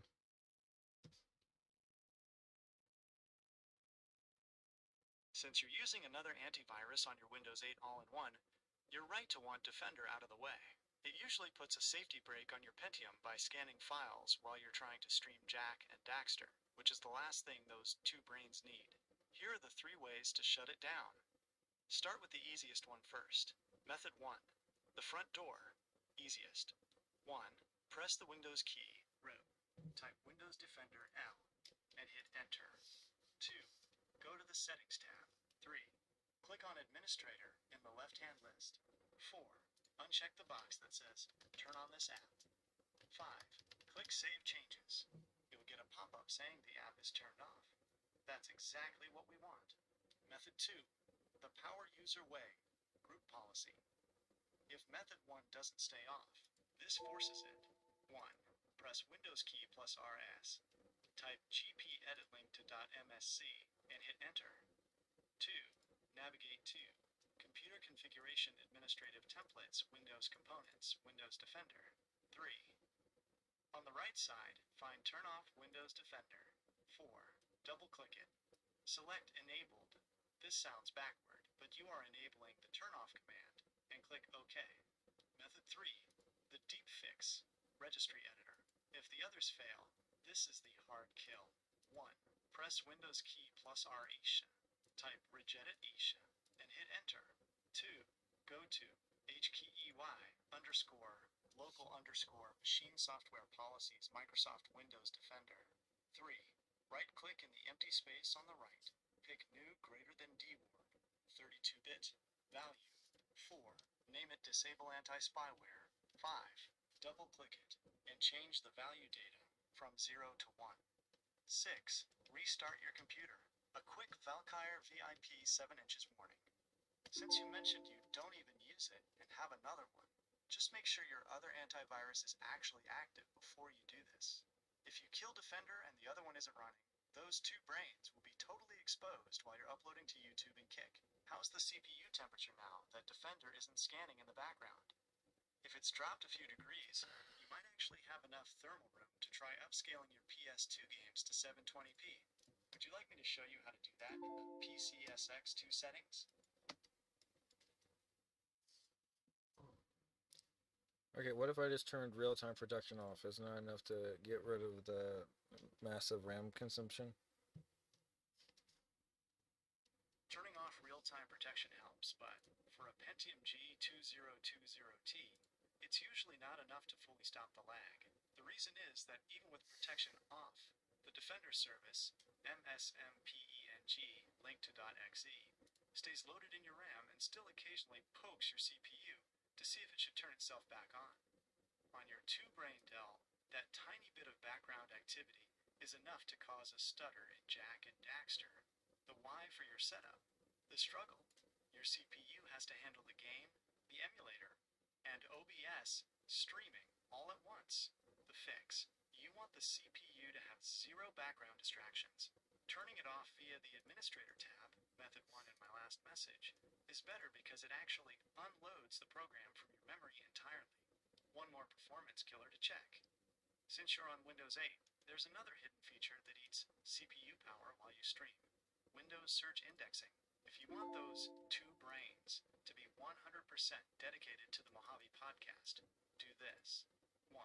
Press Windows key plus RS. Type services link to .msc and hit Enter. 2. Scroll all the way down to Windows Search. 3. Right-click it, select Properties. 4. Change Startup Type to Disabled. 5. Click Stop, then Apply. Why? This stops Windows from scanning your hard drive for files while you're trying to play. It saves a lot of disk and CPU breathing room. Quick temperature check. Since you just turned off some background stuff, is that temperature still sitting around 53 degrees Celsius? If it dropped even lower, you've officially cleared the clutter from your OS. Would you like me to help you check your OBS process priority next? Since we set PCSX2 to high, we should make sure OBS is set to above normal so the stream stays smooth without stealing power from the game.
Whoa! That last scout fly had a power cell. I'll bet if you collect all 7 in each area, you can find even more power cells.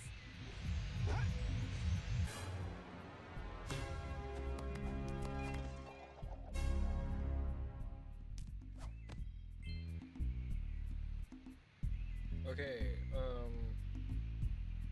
I don't know why it's shifting up and down a little bit. It's running really clean though. It's running at a stable 50 FPS pretty much. But it's glitching up and down a little bit. Can you see this in this video?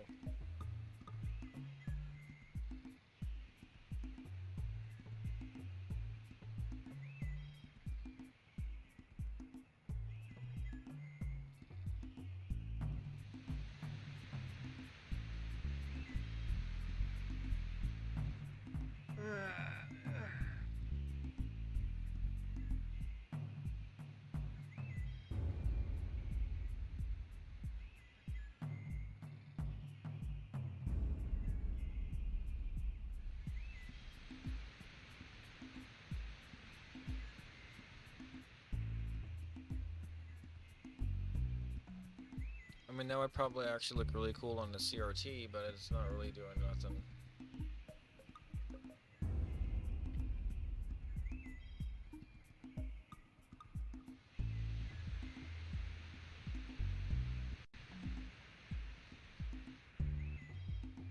Like, that'll probably look really good for, like, if I had a CRT, but it really is nothing right now.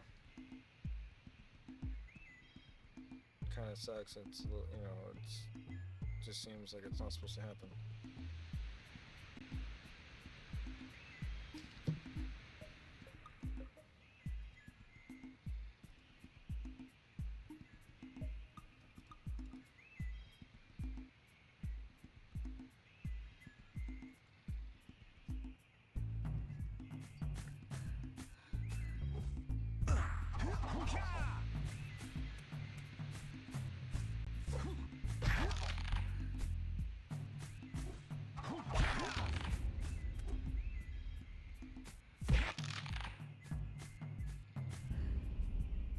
That's Blue Eco, which contains the energy of motion.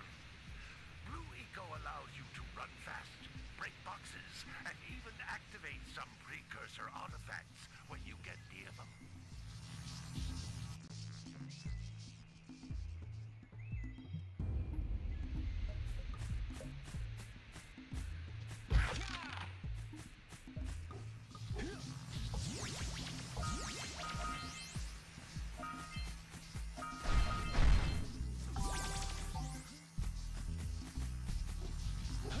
Notice how each Blue Eco cluster you pick up increases the time you can use its power.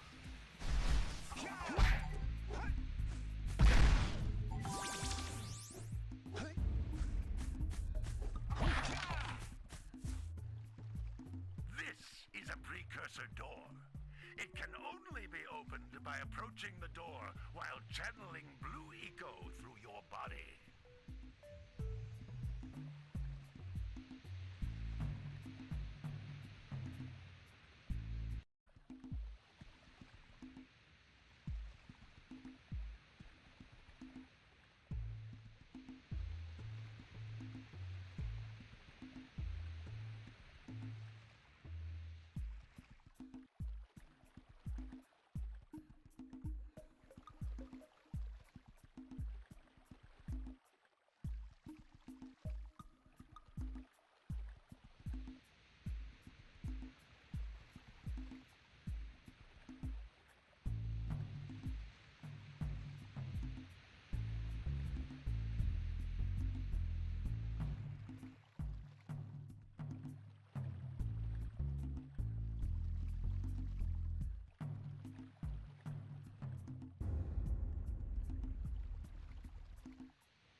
than the floating clusters.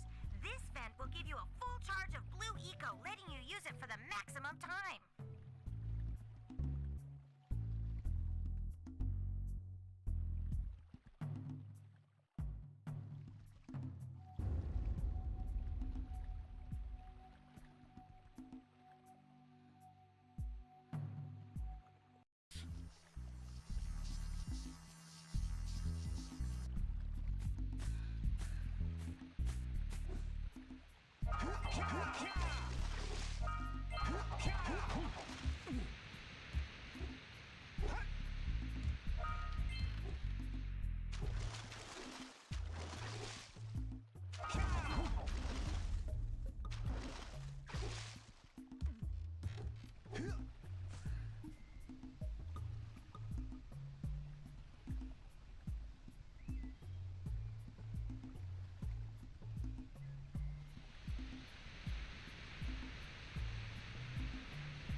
Watching that video of Jack and Daxter, which got it running remarkably well for a Pentium VIO, staying around 50 FPS, which is about 83% speed for a US NTSC, is the home stretch. Then shifting up and down or flickering your scene is likely screen tearing or interlacing issue, which is very common in PS2 games because they weren't designed for modern flat screens. Since you've got the hardware side logged in with throttle stop, let's do these 3 specific glitch killers inside the emulator to stop that shifting and get you closer to 60 FPS. 1. The shifting fix, interlacing. In your video, the game is bouncing slightly. This is how the PS2 handled resolution. Go to config window, GS, greater than plugin settings, find interlacing, F5. Set it to motion adaptive high level, TV-like, or auto. Pro tip, while you're playing, you can actually tap the F5 key on your keyboard. It will cycle through different modes. Stop when the shifting or shaking stops. 2. The CRT smoothness. Sync.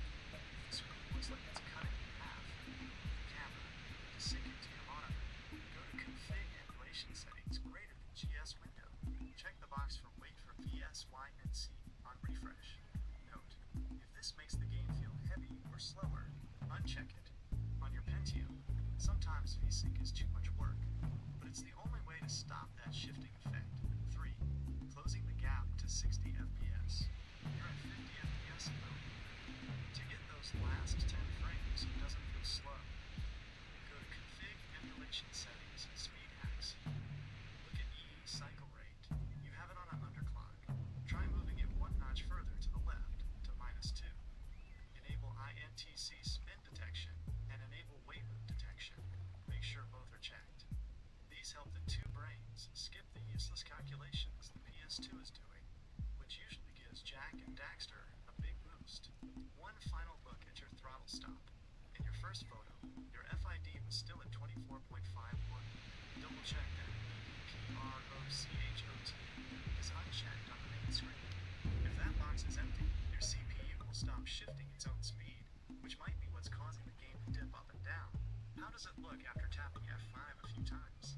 If the shifting stops, we can finally call the hardware ready and talk about how to get this looking crisp for the Mojave podcast. Would you like me to find the best OBS canvas size so your stream doesn't see those black bars on the side?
Those little green balls of energy on the ground are a type of eco. Pick up 50 small green ecos or one big green one to increase your health.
You can jump once, then jump again in the air to reach even higher ledges.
Good training, boys, but that's nothing compared to the challenges that lie ahead. Then no problem. We got the moves, eh, Jack?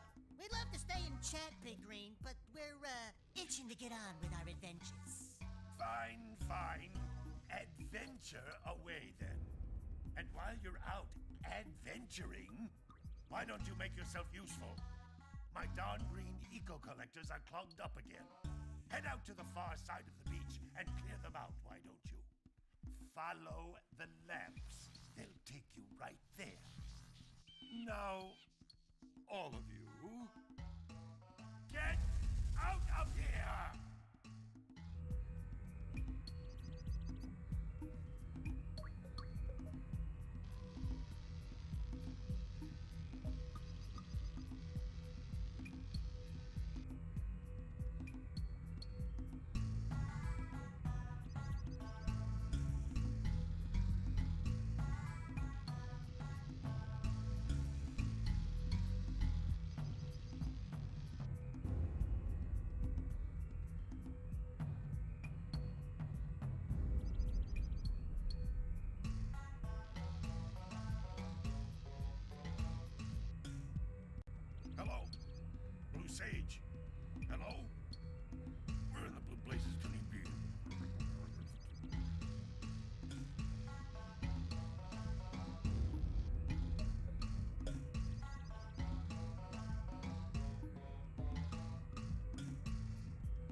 just never be like his uncle. I don't care what the others say.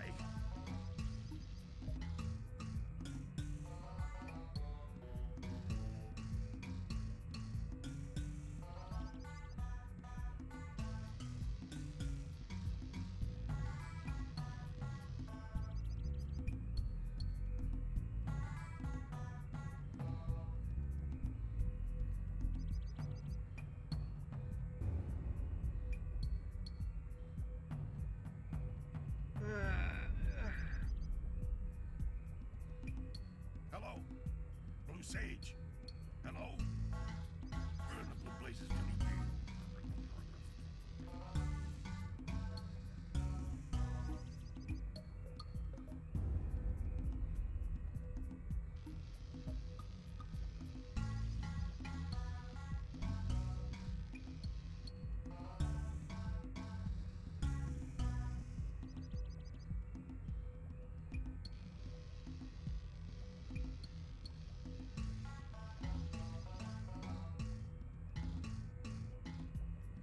My.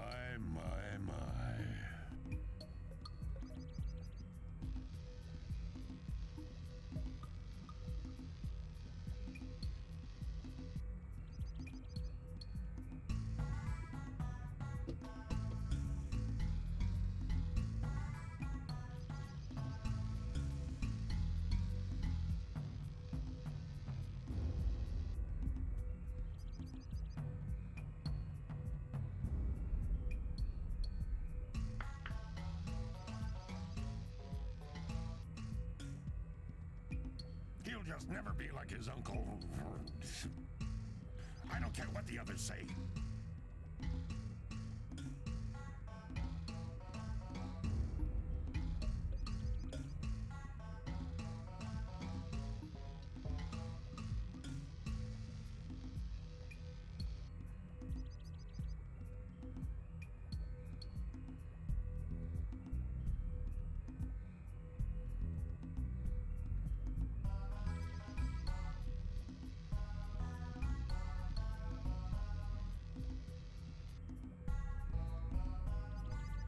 These two couldn't unblock their ears from the...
He'll just never be like his uncle. I don't care what the others say.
just never be like his uncle. I don't care what the others say.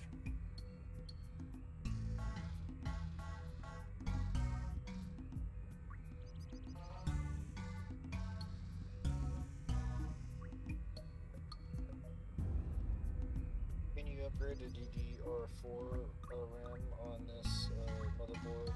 Or that's probably not a bottleneck. And DDR3, are there any 16 gigabyte sticks, or is it just 4 and 8?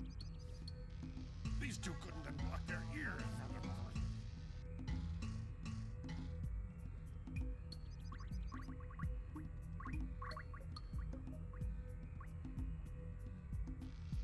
The short answer is no. You cannot. Okay, what about upgrading the DDR3 to a 16 gigabyte Windows? Do they have one?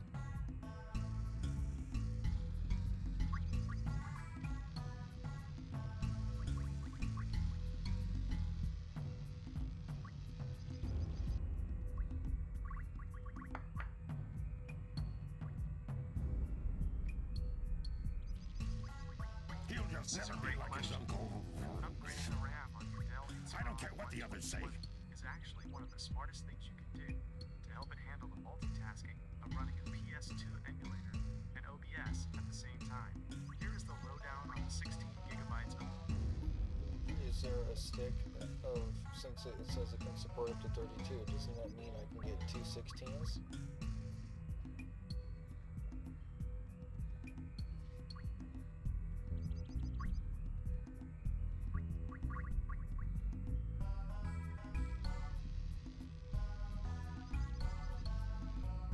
This is where.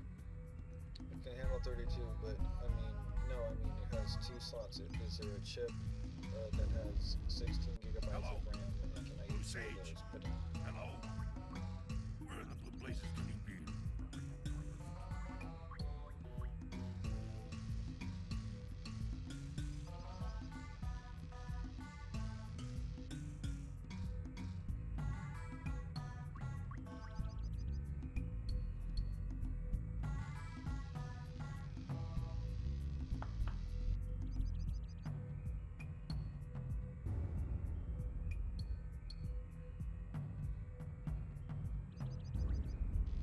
These two couldn't unblock their ears.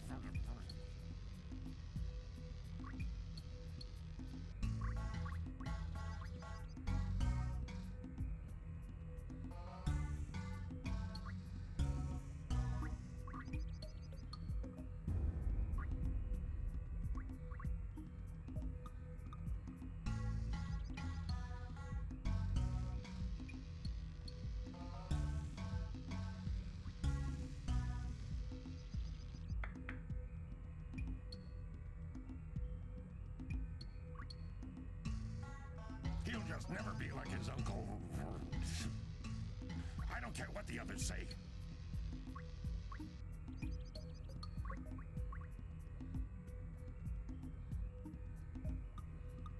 This is where the math gets a little tricky with older tech.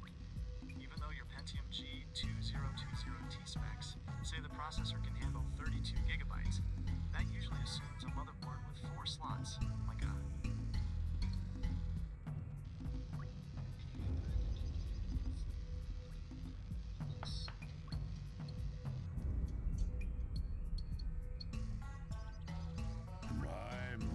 Short answer is no, you can't really do that with this specific machine.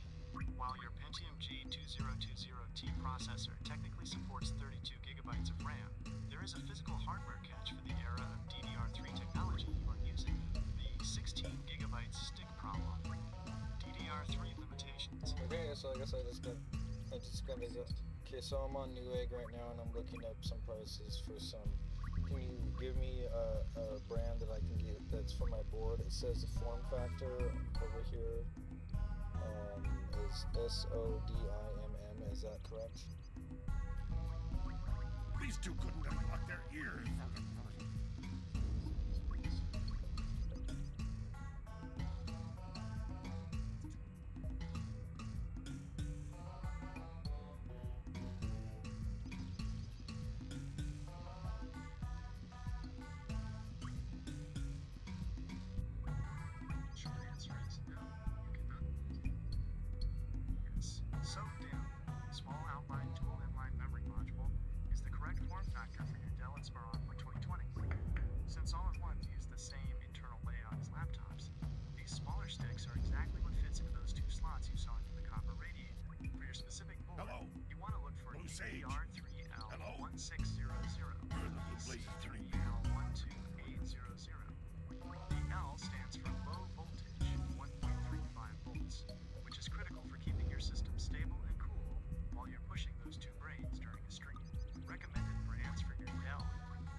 safest. These two couldn't unblock their ears.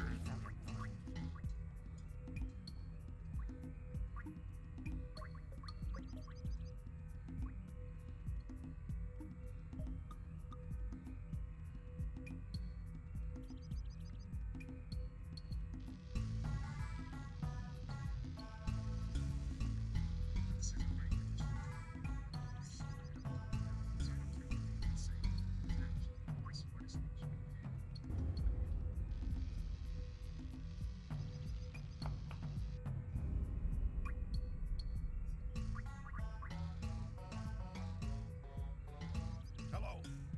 Blue Sage? Hello? Where in the blue blazes can he be?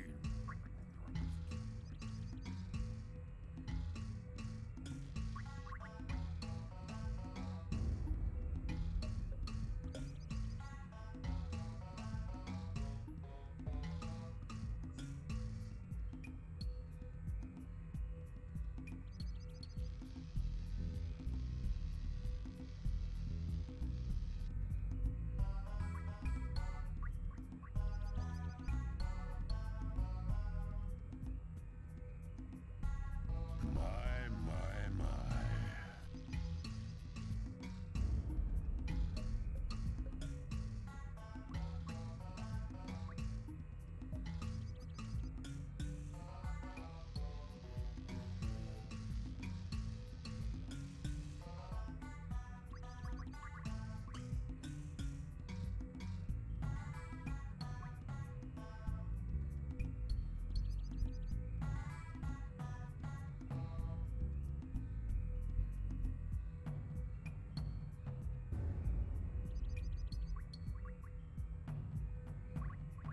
He'll just never be like his uncle. I don't care what the others say.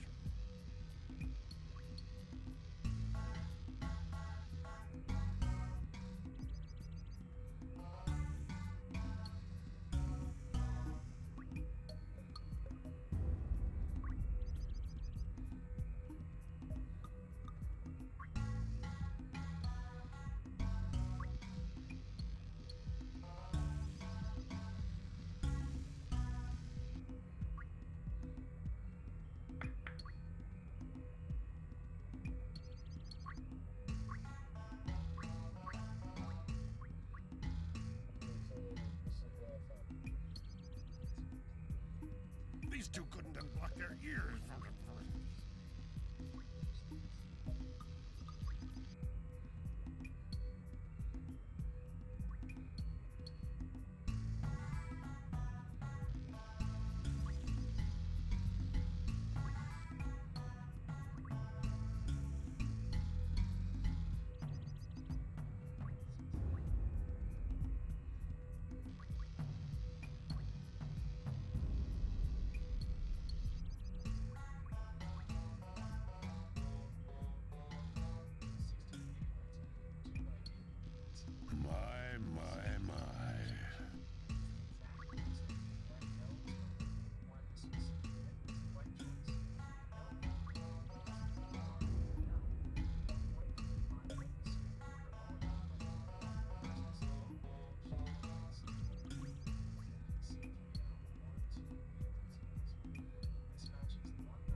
He'll just never be like his uncle.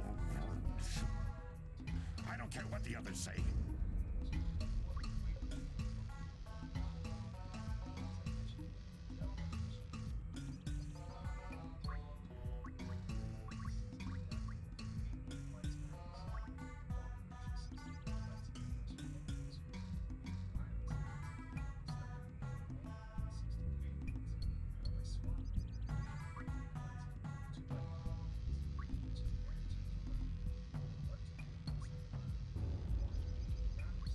Hello?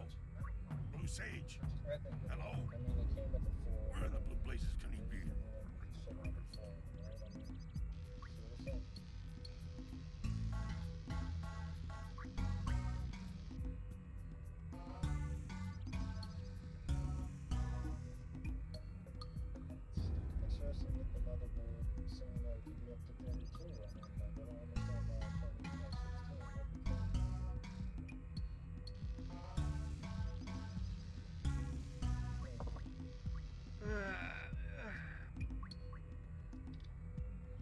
two couldn't unblock their ears.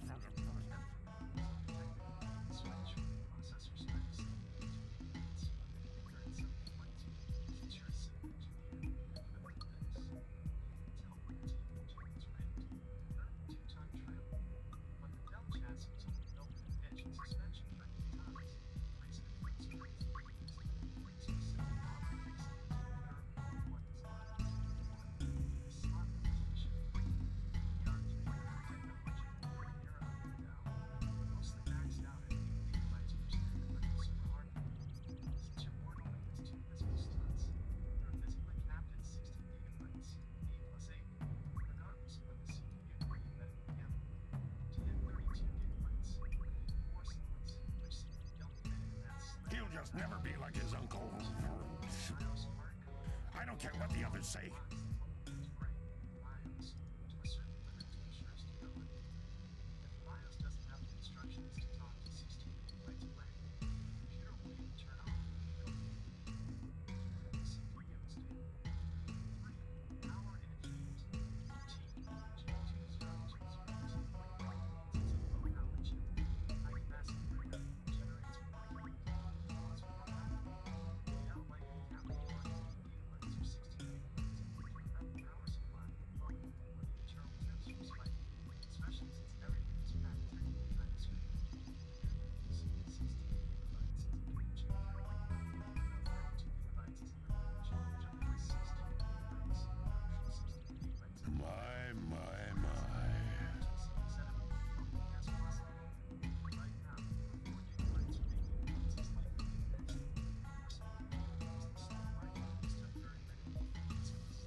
Anyone at all?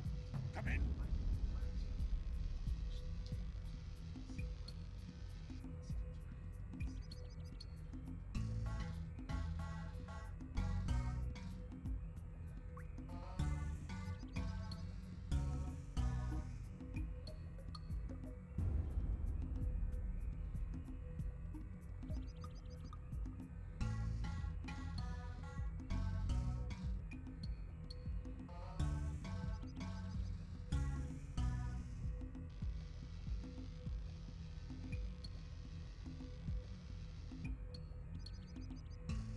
He'll just never be like his uncle. I don't care what the others say.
He'll just never be like his uncle.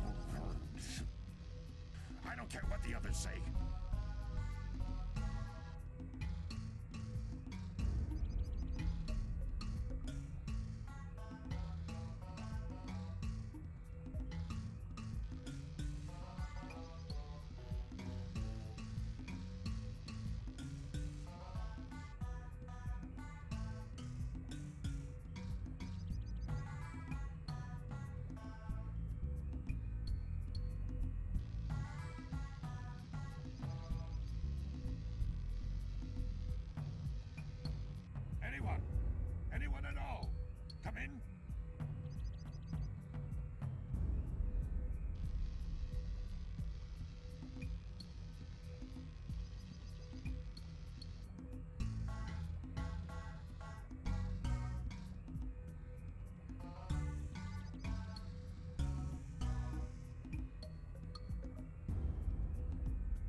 He'll just never be like his uncle. I don't care what the others say.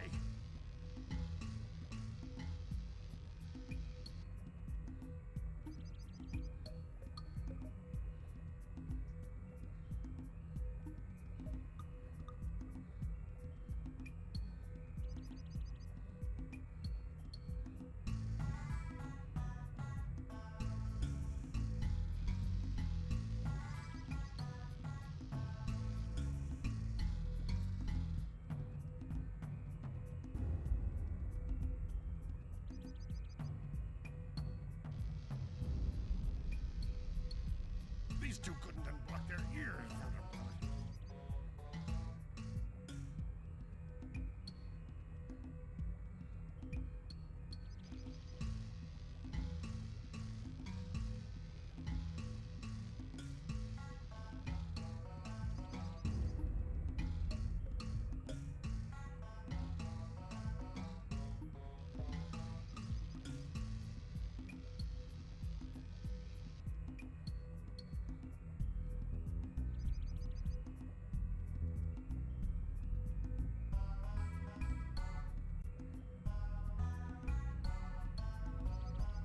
Anyone? Anyone at all? Come in.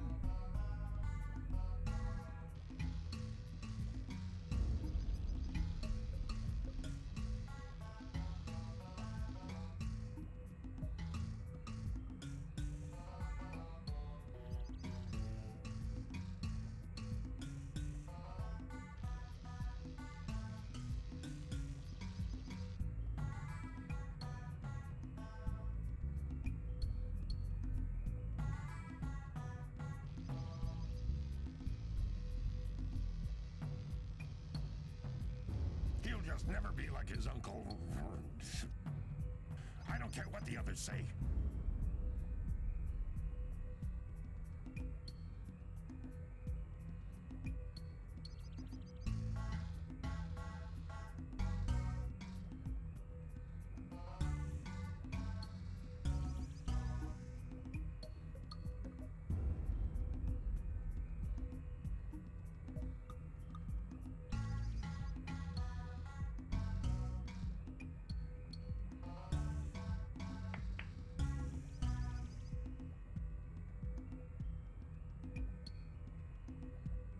My.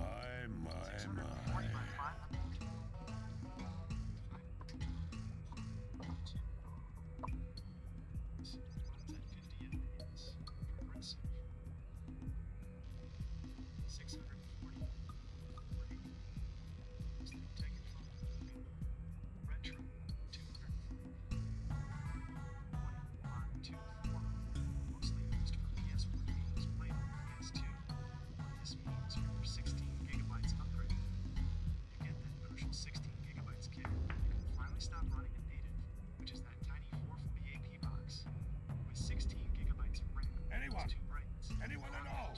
Come in. You should be able to set PCSX 2 to 2x native, prox 720p. This tells the emulator to redraw those original 448 lines and then 720 or 900 lines. It makes Jack and Daxter look like a PS3 game instead of a blurry PS2 game. Would you like me to show you how to enable widescreen patches in the settings? It forces these native 4 to 3 resolutions to fill your entire 16 to 9 Dell screen without stretching the characters and making them look fat.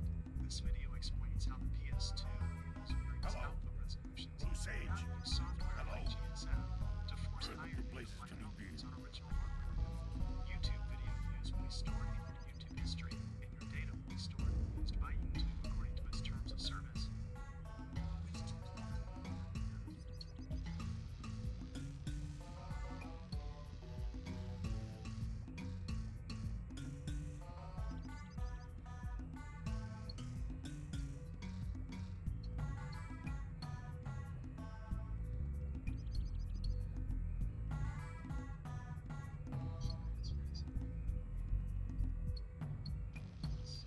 My.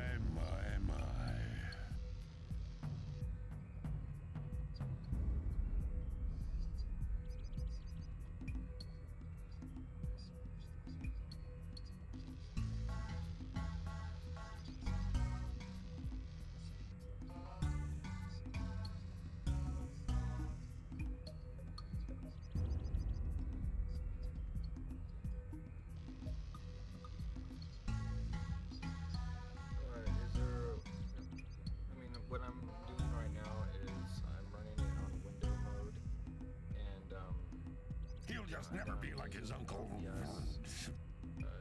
I don't care what the others say. Capture the display, right? And is there a better way I can feed the screen from, from what I'm doing directly into OBS, or because like I'm having to crop the image, and that isn't that using CPU, or is it not using very much to have that filter over it in general? And let's say, things like change different types of stuff with OBS, but I'm trying to keep it as My.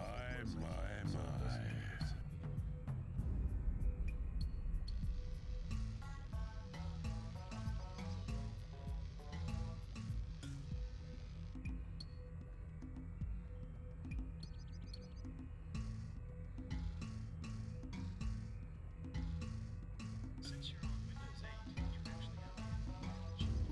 Most people tell you to avoid display capture. Windows 8 is actually highly efficient because it uses a specific DirectX feature that was given in time. However, to get the absolute most out of your two brains, Anyone at all? is the hierarchy Come in. of what you should use. Investor, game capture. Instead of capturing a window screen, use a game capture source. Why it's better? It hooks directly into the PS2 background. It ignores the window borders, your taskbar, and your mouse cursor automatically. Save the usage. This is the most efficient method because it doesn't compete with your desktop. It only grabs the frames the game is already using. How to do it? 1. Add a new source in OBS Game Capture Node 2. Capture specifically. 3. Select CSX to link to .exe. 4. Important. If the screen is black, make sure you are running OBS as a screen. 2. Hello. Window capture. Sage. Game Hello. capture gives you a black screen. Where the Sometimes place can he be? CSX2 is picking. Use window capture. Why it's better than display capture. It only looks at the PCSX2 window. If you accidentally move another window in front of it, your viewers won't see it. They'll only see the game. Crop fix. You don't need a filter to crop. Just hold the Alt key on your keyboard and click and drag the red dots around the box in OBS Preview. This crops the borders without adding. What do I do with the window match priority?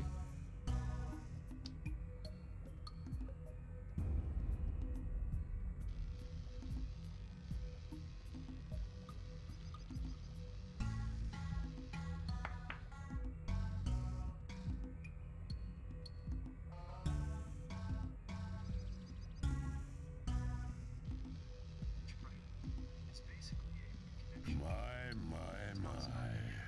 Violence the game window, like if you close and reopen PCSX2. How should I find it? Since you're on a Pentium with a custom setup, here's how to set it so you never have to manually select the game in OBS. Set it to match title, otherwise find window of same executable. Window title. This is the specific text at the top of the window. E.g. PCSX2 1.6 Dark Cloud. Executable name. This is the actual file name. PCSX2 to .exe. Why this is the winner for me. PS2 game titles change every time you swap a disk. If you only had it set to window title, the moment you switch from Dark Cloud to Jack and Daxter, Okay, what is the SLI crossfire capture mode button? What is the allow transparency? What is limit capture frame rate? I don't care what the others say. I'm turning my capture cursor off because it saves on CPU. This is on. Use anti-cheat compatibility hook. Why? What is capture third-party overlays such as stream? And is that good for OBS?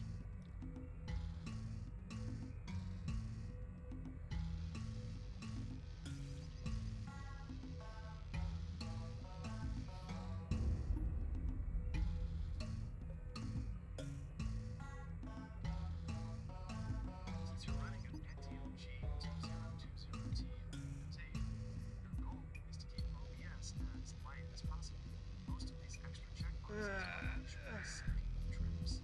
They add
Okay, why is it a black screen again?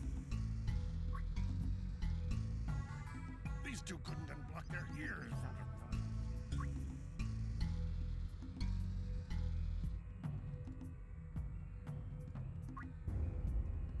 Black screen in OBS when capturing an emulator is usually a permission or layer issue. Since you're on Windows 8, the system is sometimes protective when it lets other apps see. I literally, how funny, I just kept clicking back and forth between them and I fixed it. Okay, so I'm gonna get rid of this cropped version and see how much it increases it. I'm at 39 and dropping. Let's see.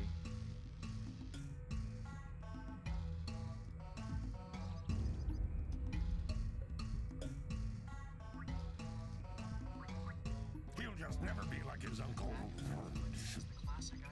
I don't care what the others say. The software just needs a little nudge to realize it's allowed to see the hardware. If your CPU usage is sitting at 39% and dropping while you're captured, you're actually in a really healthy spot for a Pentium G2020 Ti. Most people with that chip see 90% or higher. The crop versus CPU test. Remove that crop and let the full window view. Keep an eye on two things in the bottom right corner of OBS. One, CPU usage.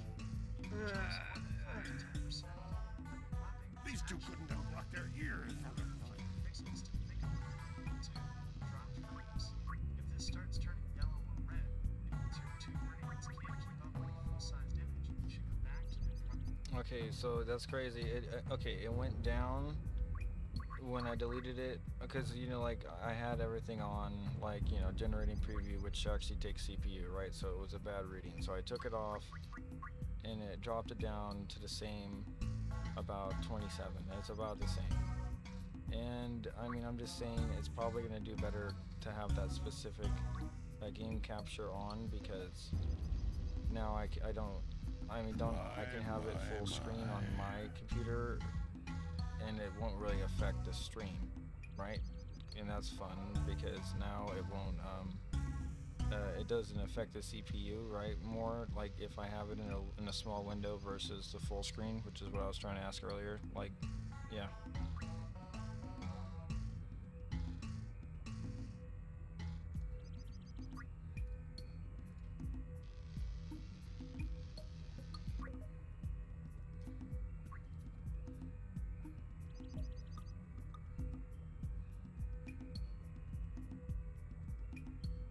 These two couldn't unblock their ears.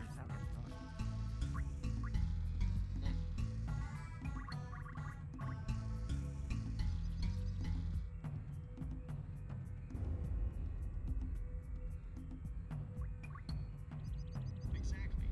You've got the logic down. Going from 39% down to 27% just by killing the breathing. It's a massive win.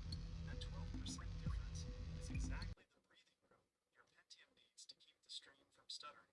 To answer your question about window size versus full screen, the full screen versus window myth. Since you are now using game capture, having the game full screen on your monitor does not significantly increase the CPU load. Why? Game capture is like a direct tap into the game's video feed. Whether that feed is displayed in a tiny box or across your whole 20-inch Dell screen, the work of capturing those pixels is almost exactly the same for OBS. The two brains benefit. By playing in full screen, you aren't forcing Windows to draw your desktop, taskbar, and behind the game window. It actually lets the PC focus more on the game. The Valkyrie VIP 7 inches golden.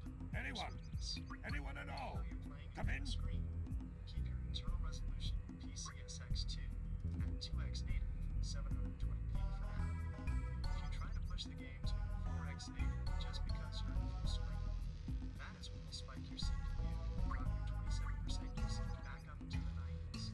16 gigabytes RAM impact. When your crucial 16 gigabytes kit arrives, the stutters you see on the camera or entering new areas in Jack and Baxter should mostly disappear because the RAM can hold all those textures at once. Final pre-stream checklist. My. 7% sweet spot. 1. Throttle stop. Check that the FID is at 25.0 and BBPROCHOT is off. 2. OBS. Is there a way I can turbo like those old computers and turbo the emulator to stop, like, keep going higher than 60 FPS. I mean, I know it's trying to target that, and it's just causing more CPU usage, right? So if I, like, underclock it to 50 or, like, whatever that, you know... These two couldn't unlock their ears for the, I have it for my 223.98. So, but if I did that, it would be kind of slow. So, like, let's say if I just did it at 50, like to keep it steady and not so all over the place, because it hasn't gone to 50 right now the whole time, even with everything on. So that's great on my actual PlayStation 2 emulator while I'm recording, streaming, and everything. So. Anyone at all? Come in.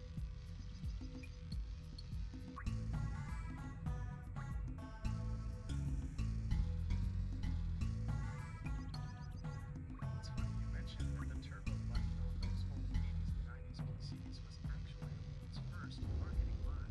It didn't actually speed the computer up. It was there to slow it down so old games didn't run like they were on fast forward. For your setup, we can actually do a modern button. It's exactly what you need. Speaking of the games, skip past slow menus with loading screens. 1. PCSX2 Turbo Toggle. Modern button. He'll just never be like his uncle. I don't care what the others say. Letting your printer work as fast as those two buttons is a go. But press tab on your keyboard. What happens, you'll see the percentage at the top bar jump from 100% to maybe 120% or 150%.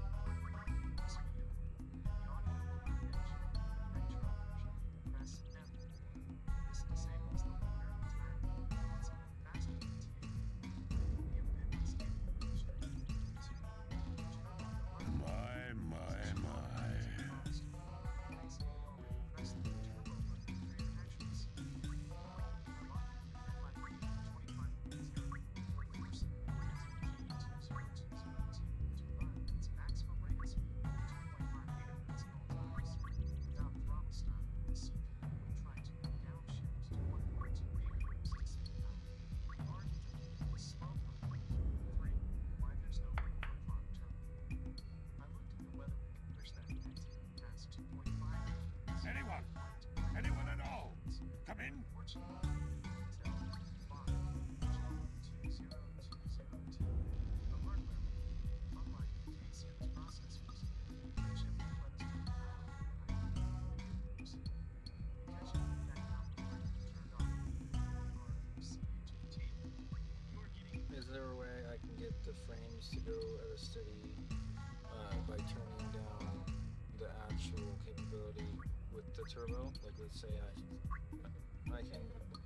Hello. Hey, good. Blue Sage. No. Hello. We're in the blue places, Johnny. It's only 7:45. Yeah, she seems to sound. She's like, whoa, I'm getting caught all over the place.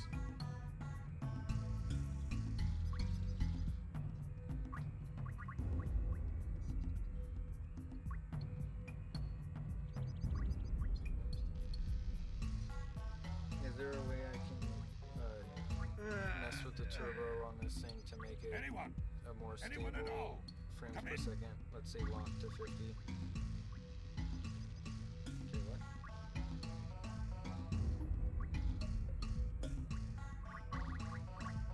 Hockey stock. locking your FPS to a steady 50 is actually a problem for your setup. Since your Pentium is struggling to maintain a consistent 60 FPS, shifting your CPU is all on the CPU jumps between 45 and 60 by locking it to 50. It's too fast, predictable target, which makes the gameplay feel much He'll just never be like his uncle. PCSX 2 to 50 FPS. 1. I don't care what the others say. 2. Select the GS tab on the left. 3. Look for frame rate settings. Change NTSC frame rate from 100% 60.00 to 83.33%. Calculation 50 divided by 60 equals 0.8333. 5. Click apply. The result. Your game will now treat 50 FPS as its 100% speed. This stops the audio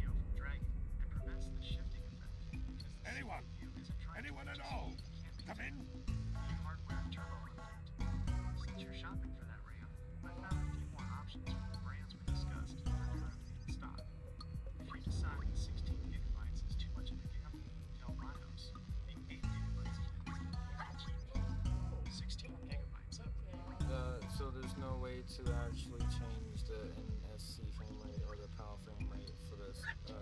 Is that because it's running?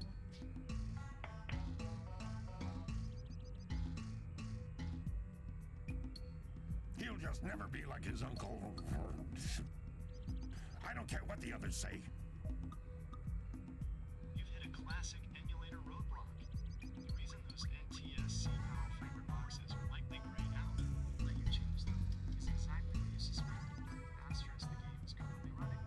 In PCSX 2.1.6.0, certain core timing settings are locked once the engine is turned on, because changing the base timing mid-game would make the audio and physics crash instantly. How to unlock the boxes? To change those specific numbers, like setting NTSC to 50.00, you have to do this. 1. Close the game entirely. Don't just pause it. 2. Go to System Shutdown so the emulator window closes. 3. Now go back to Config Emulation Settings greater than GS. 4. The boxes for NTSC PAL should now be white and clickable. The Valkyrie VIP 7 inches. Dude, they're so not. I wish they were. So what do I do now?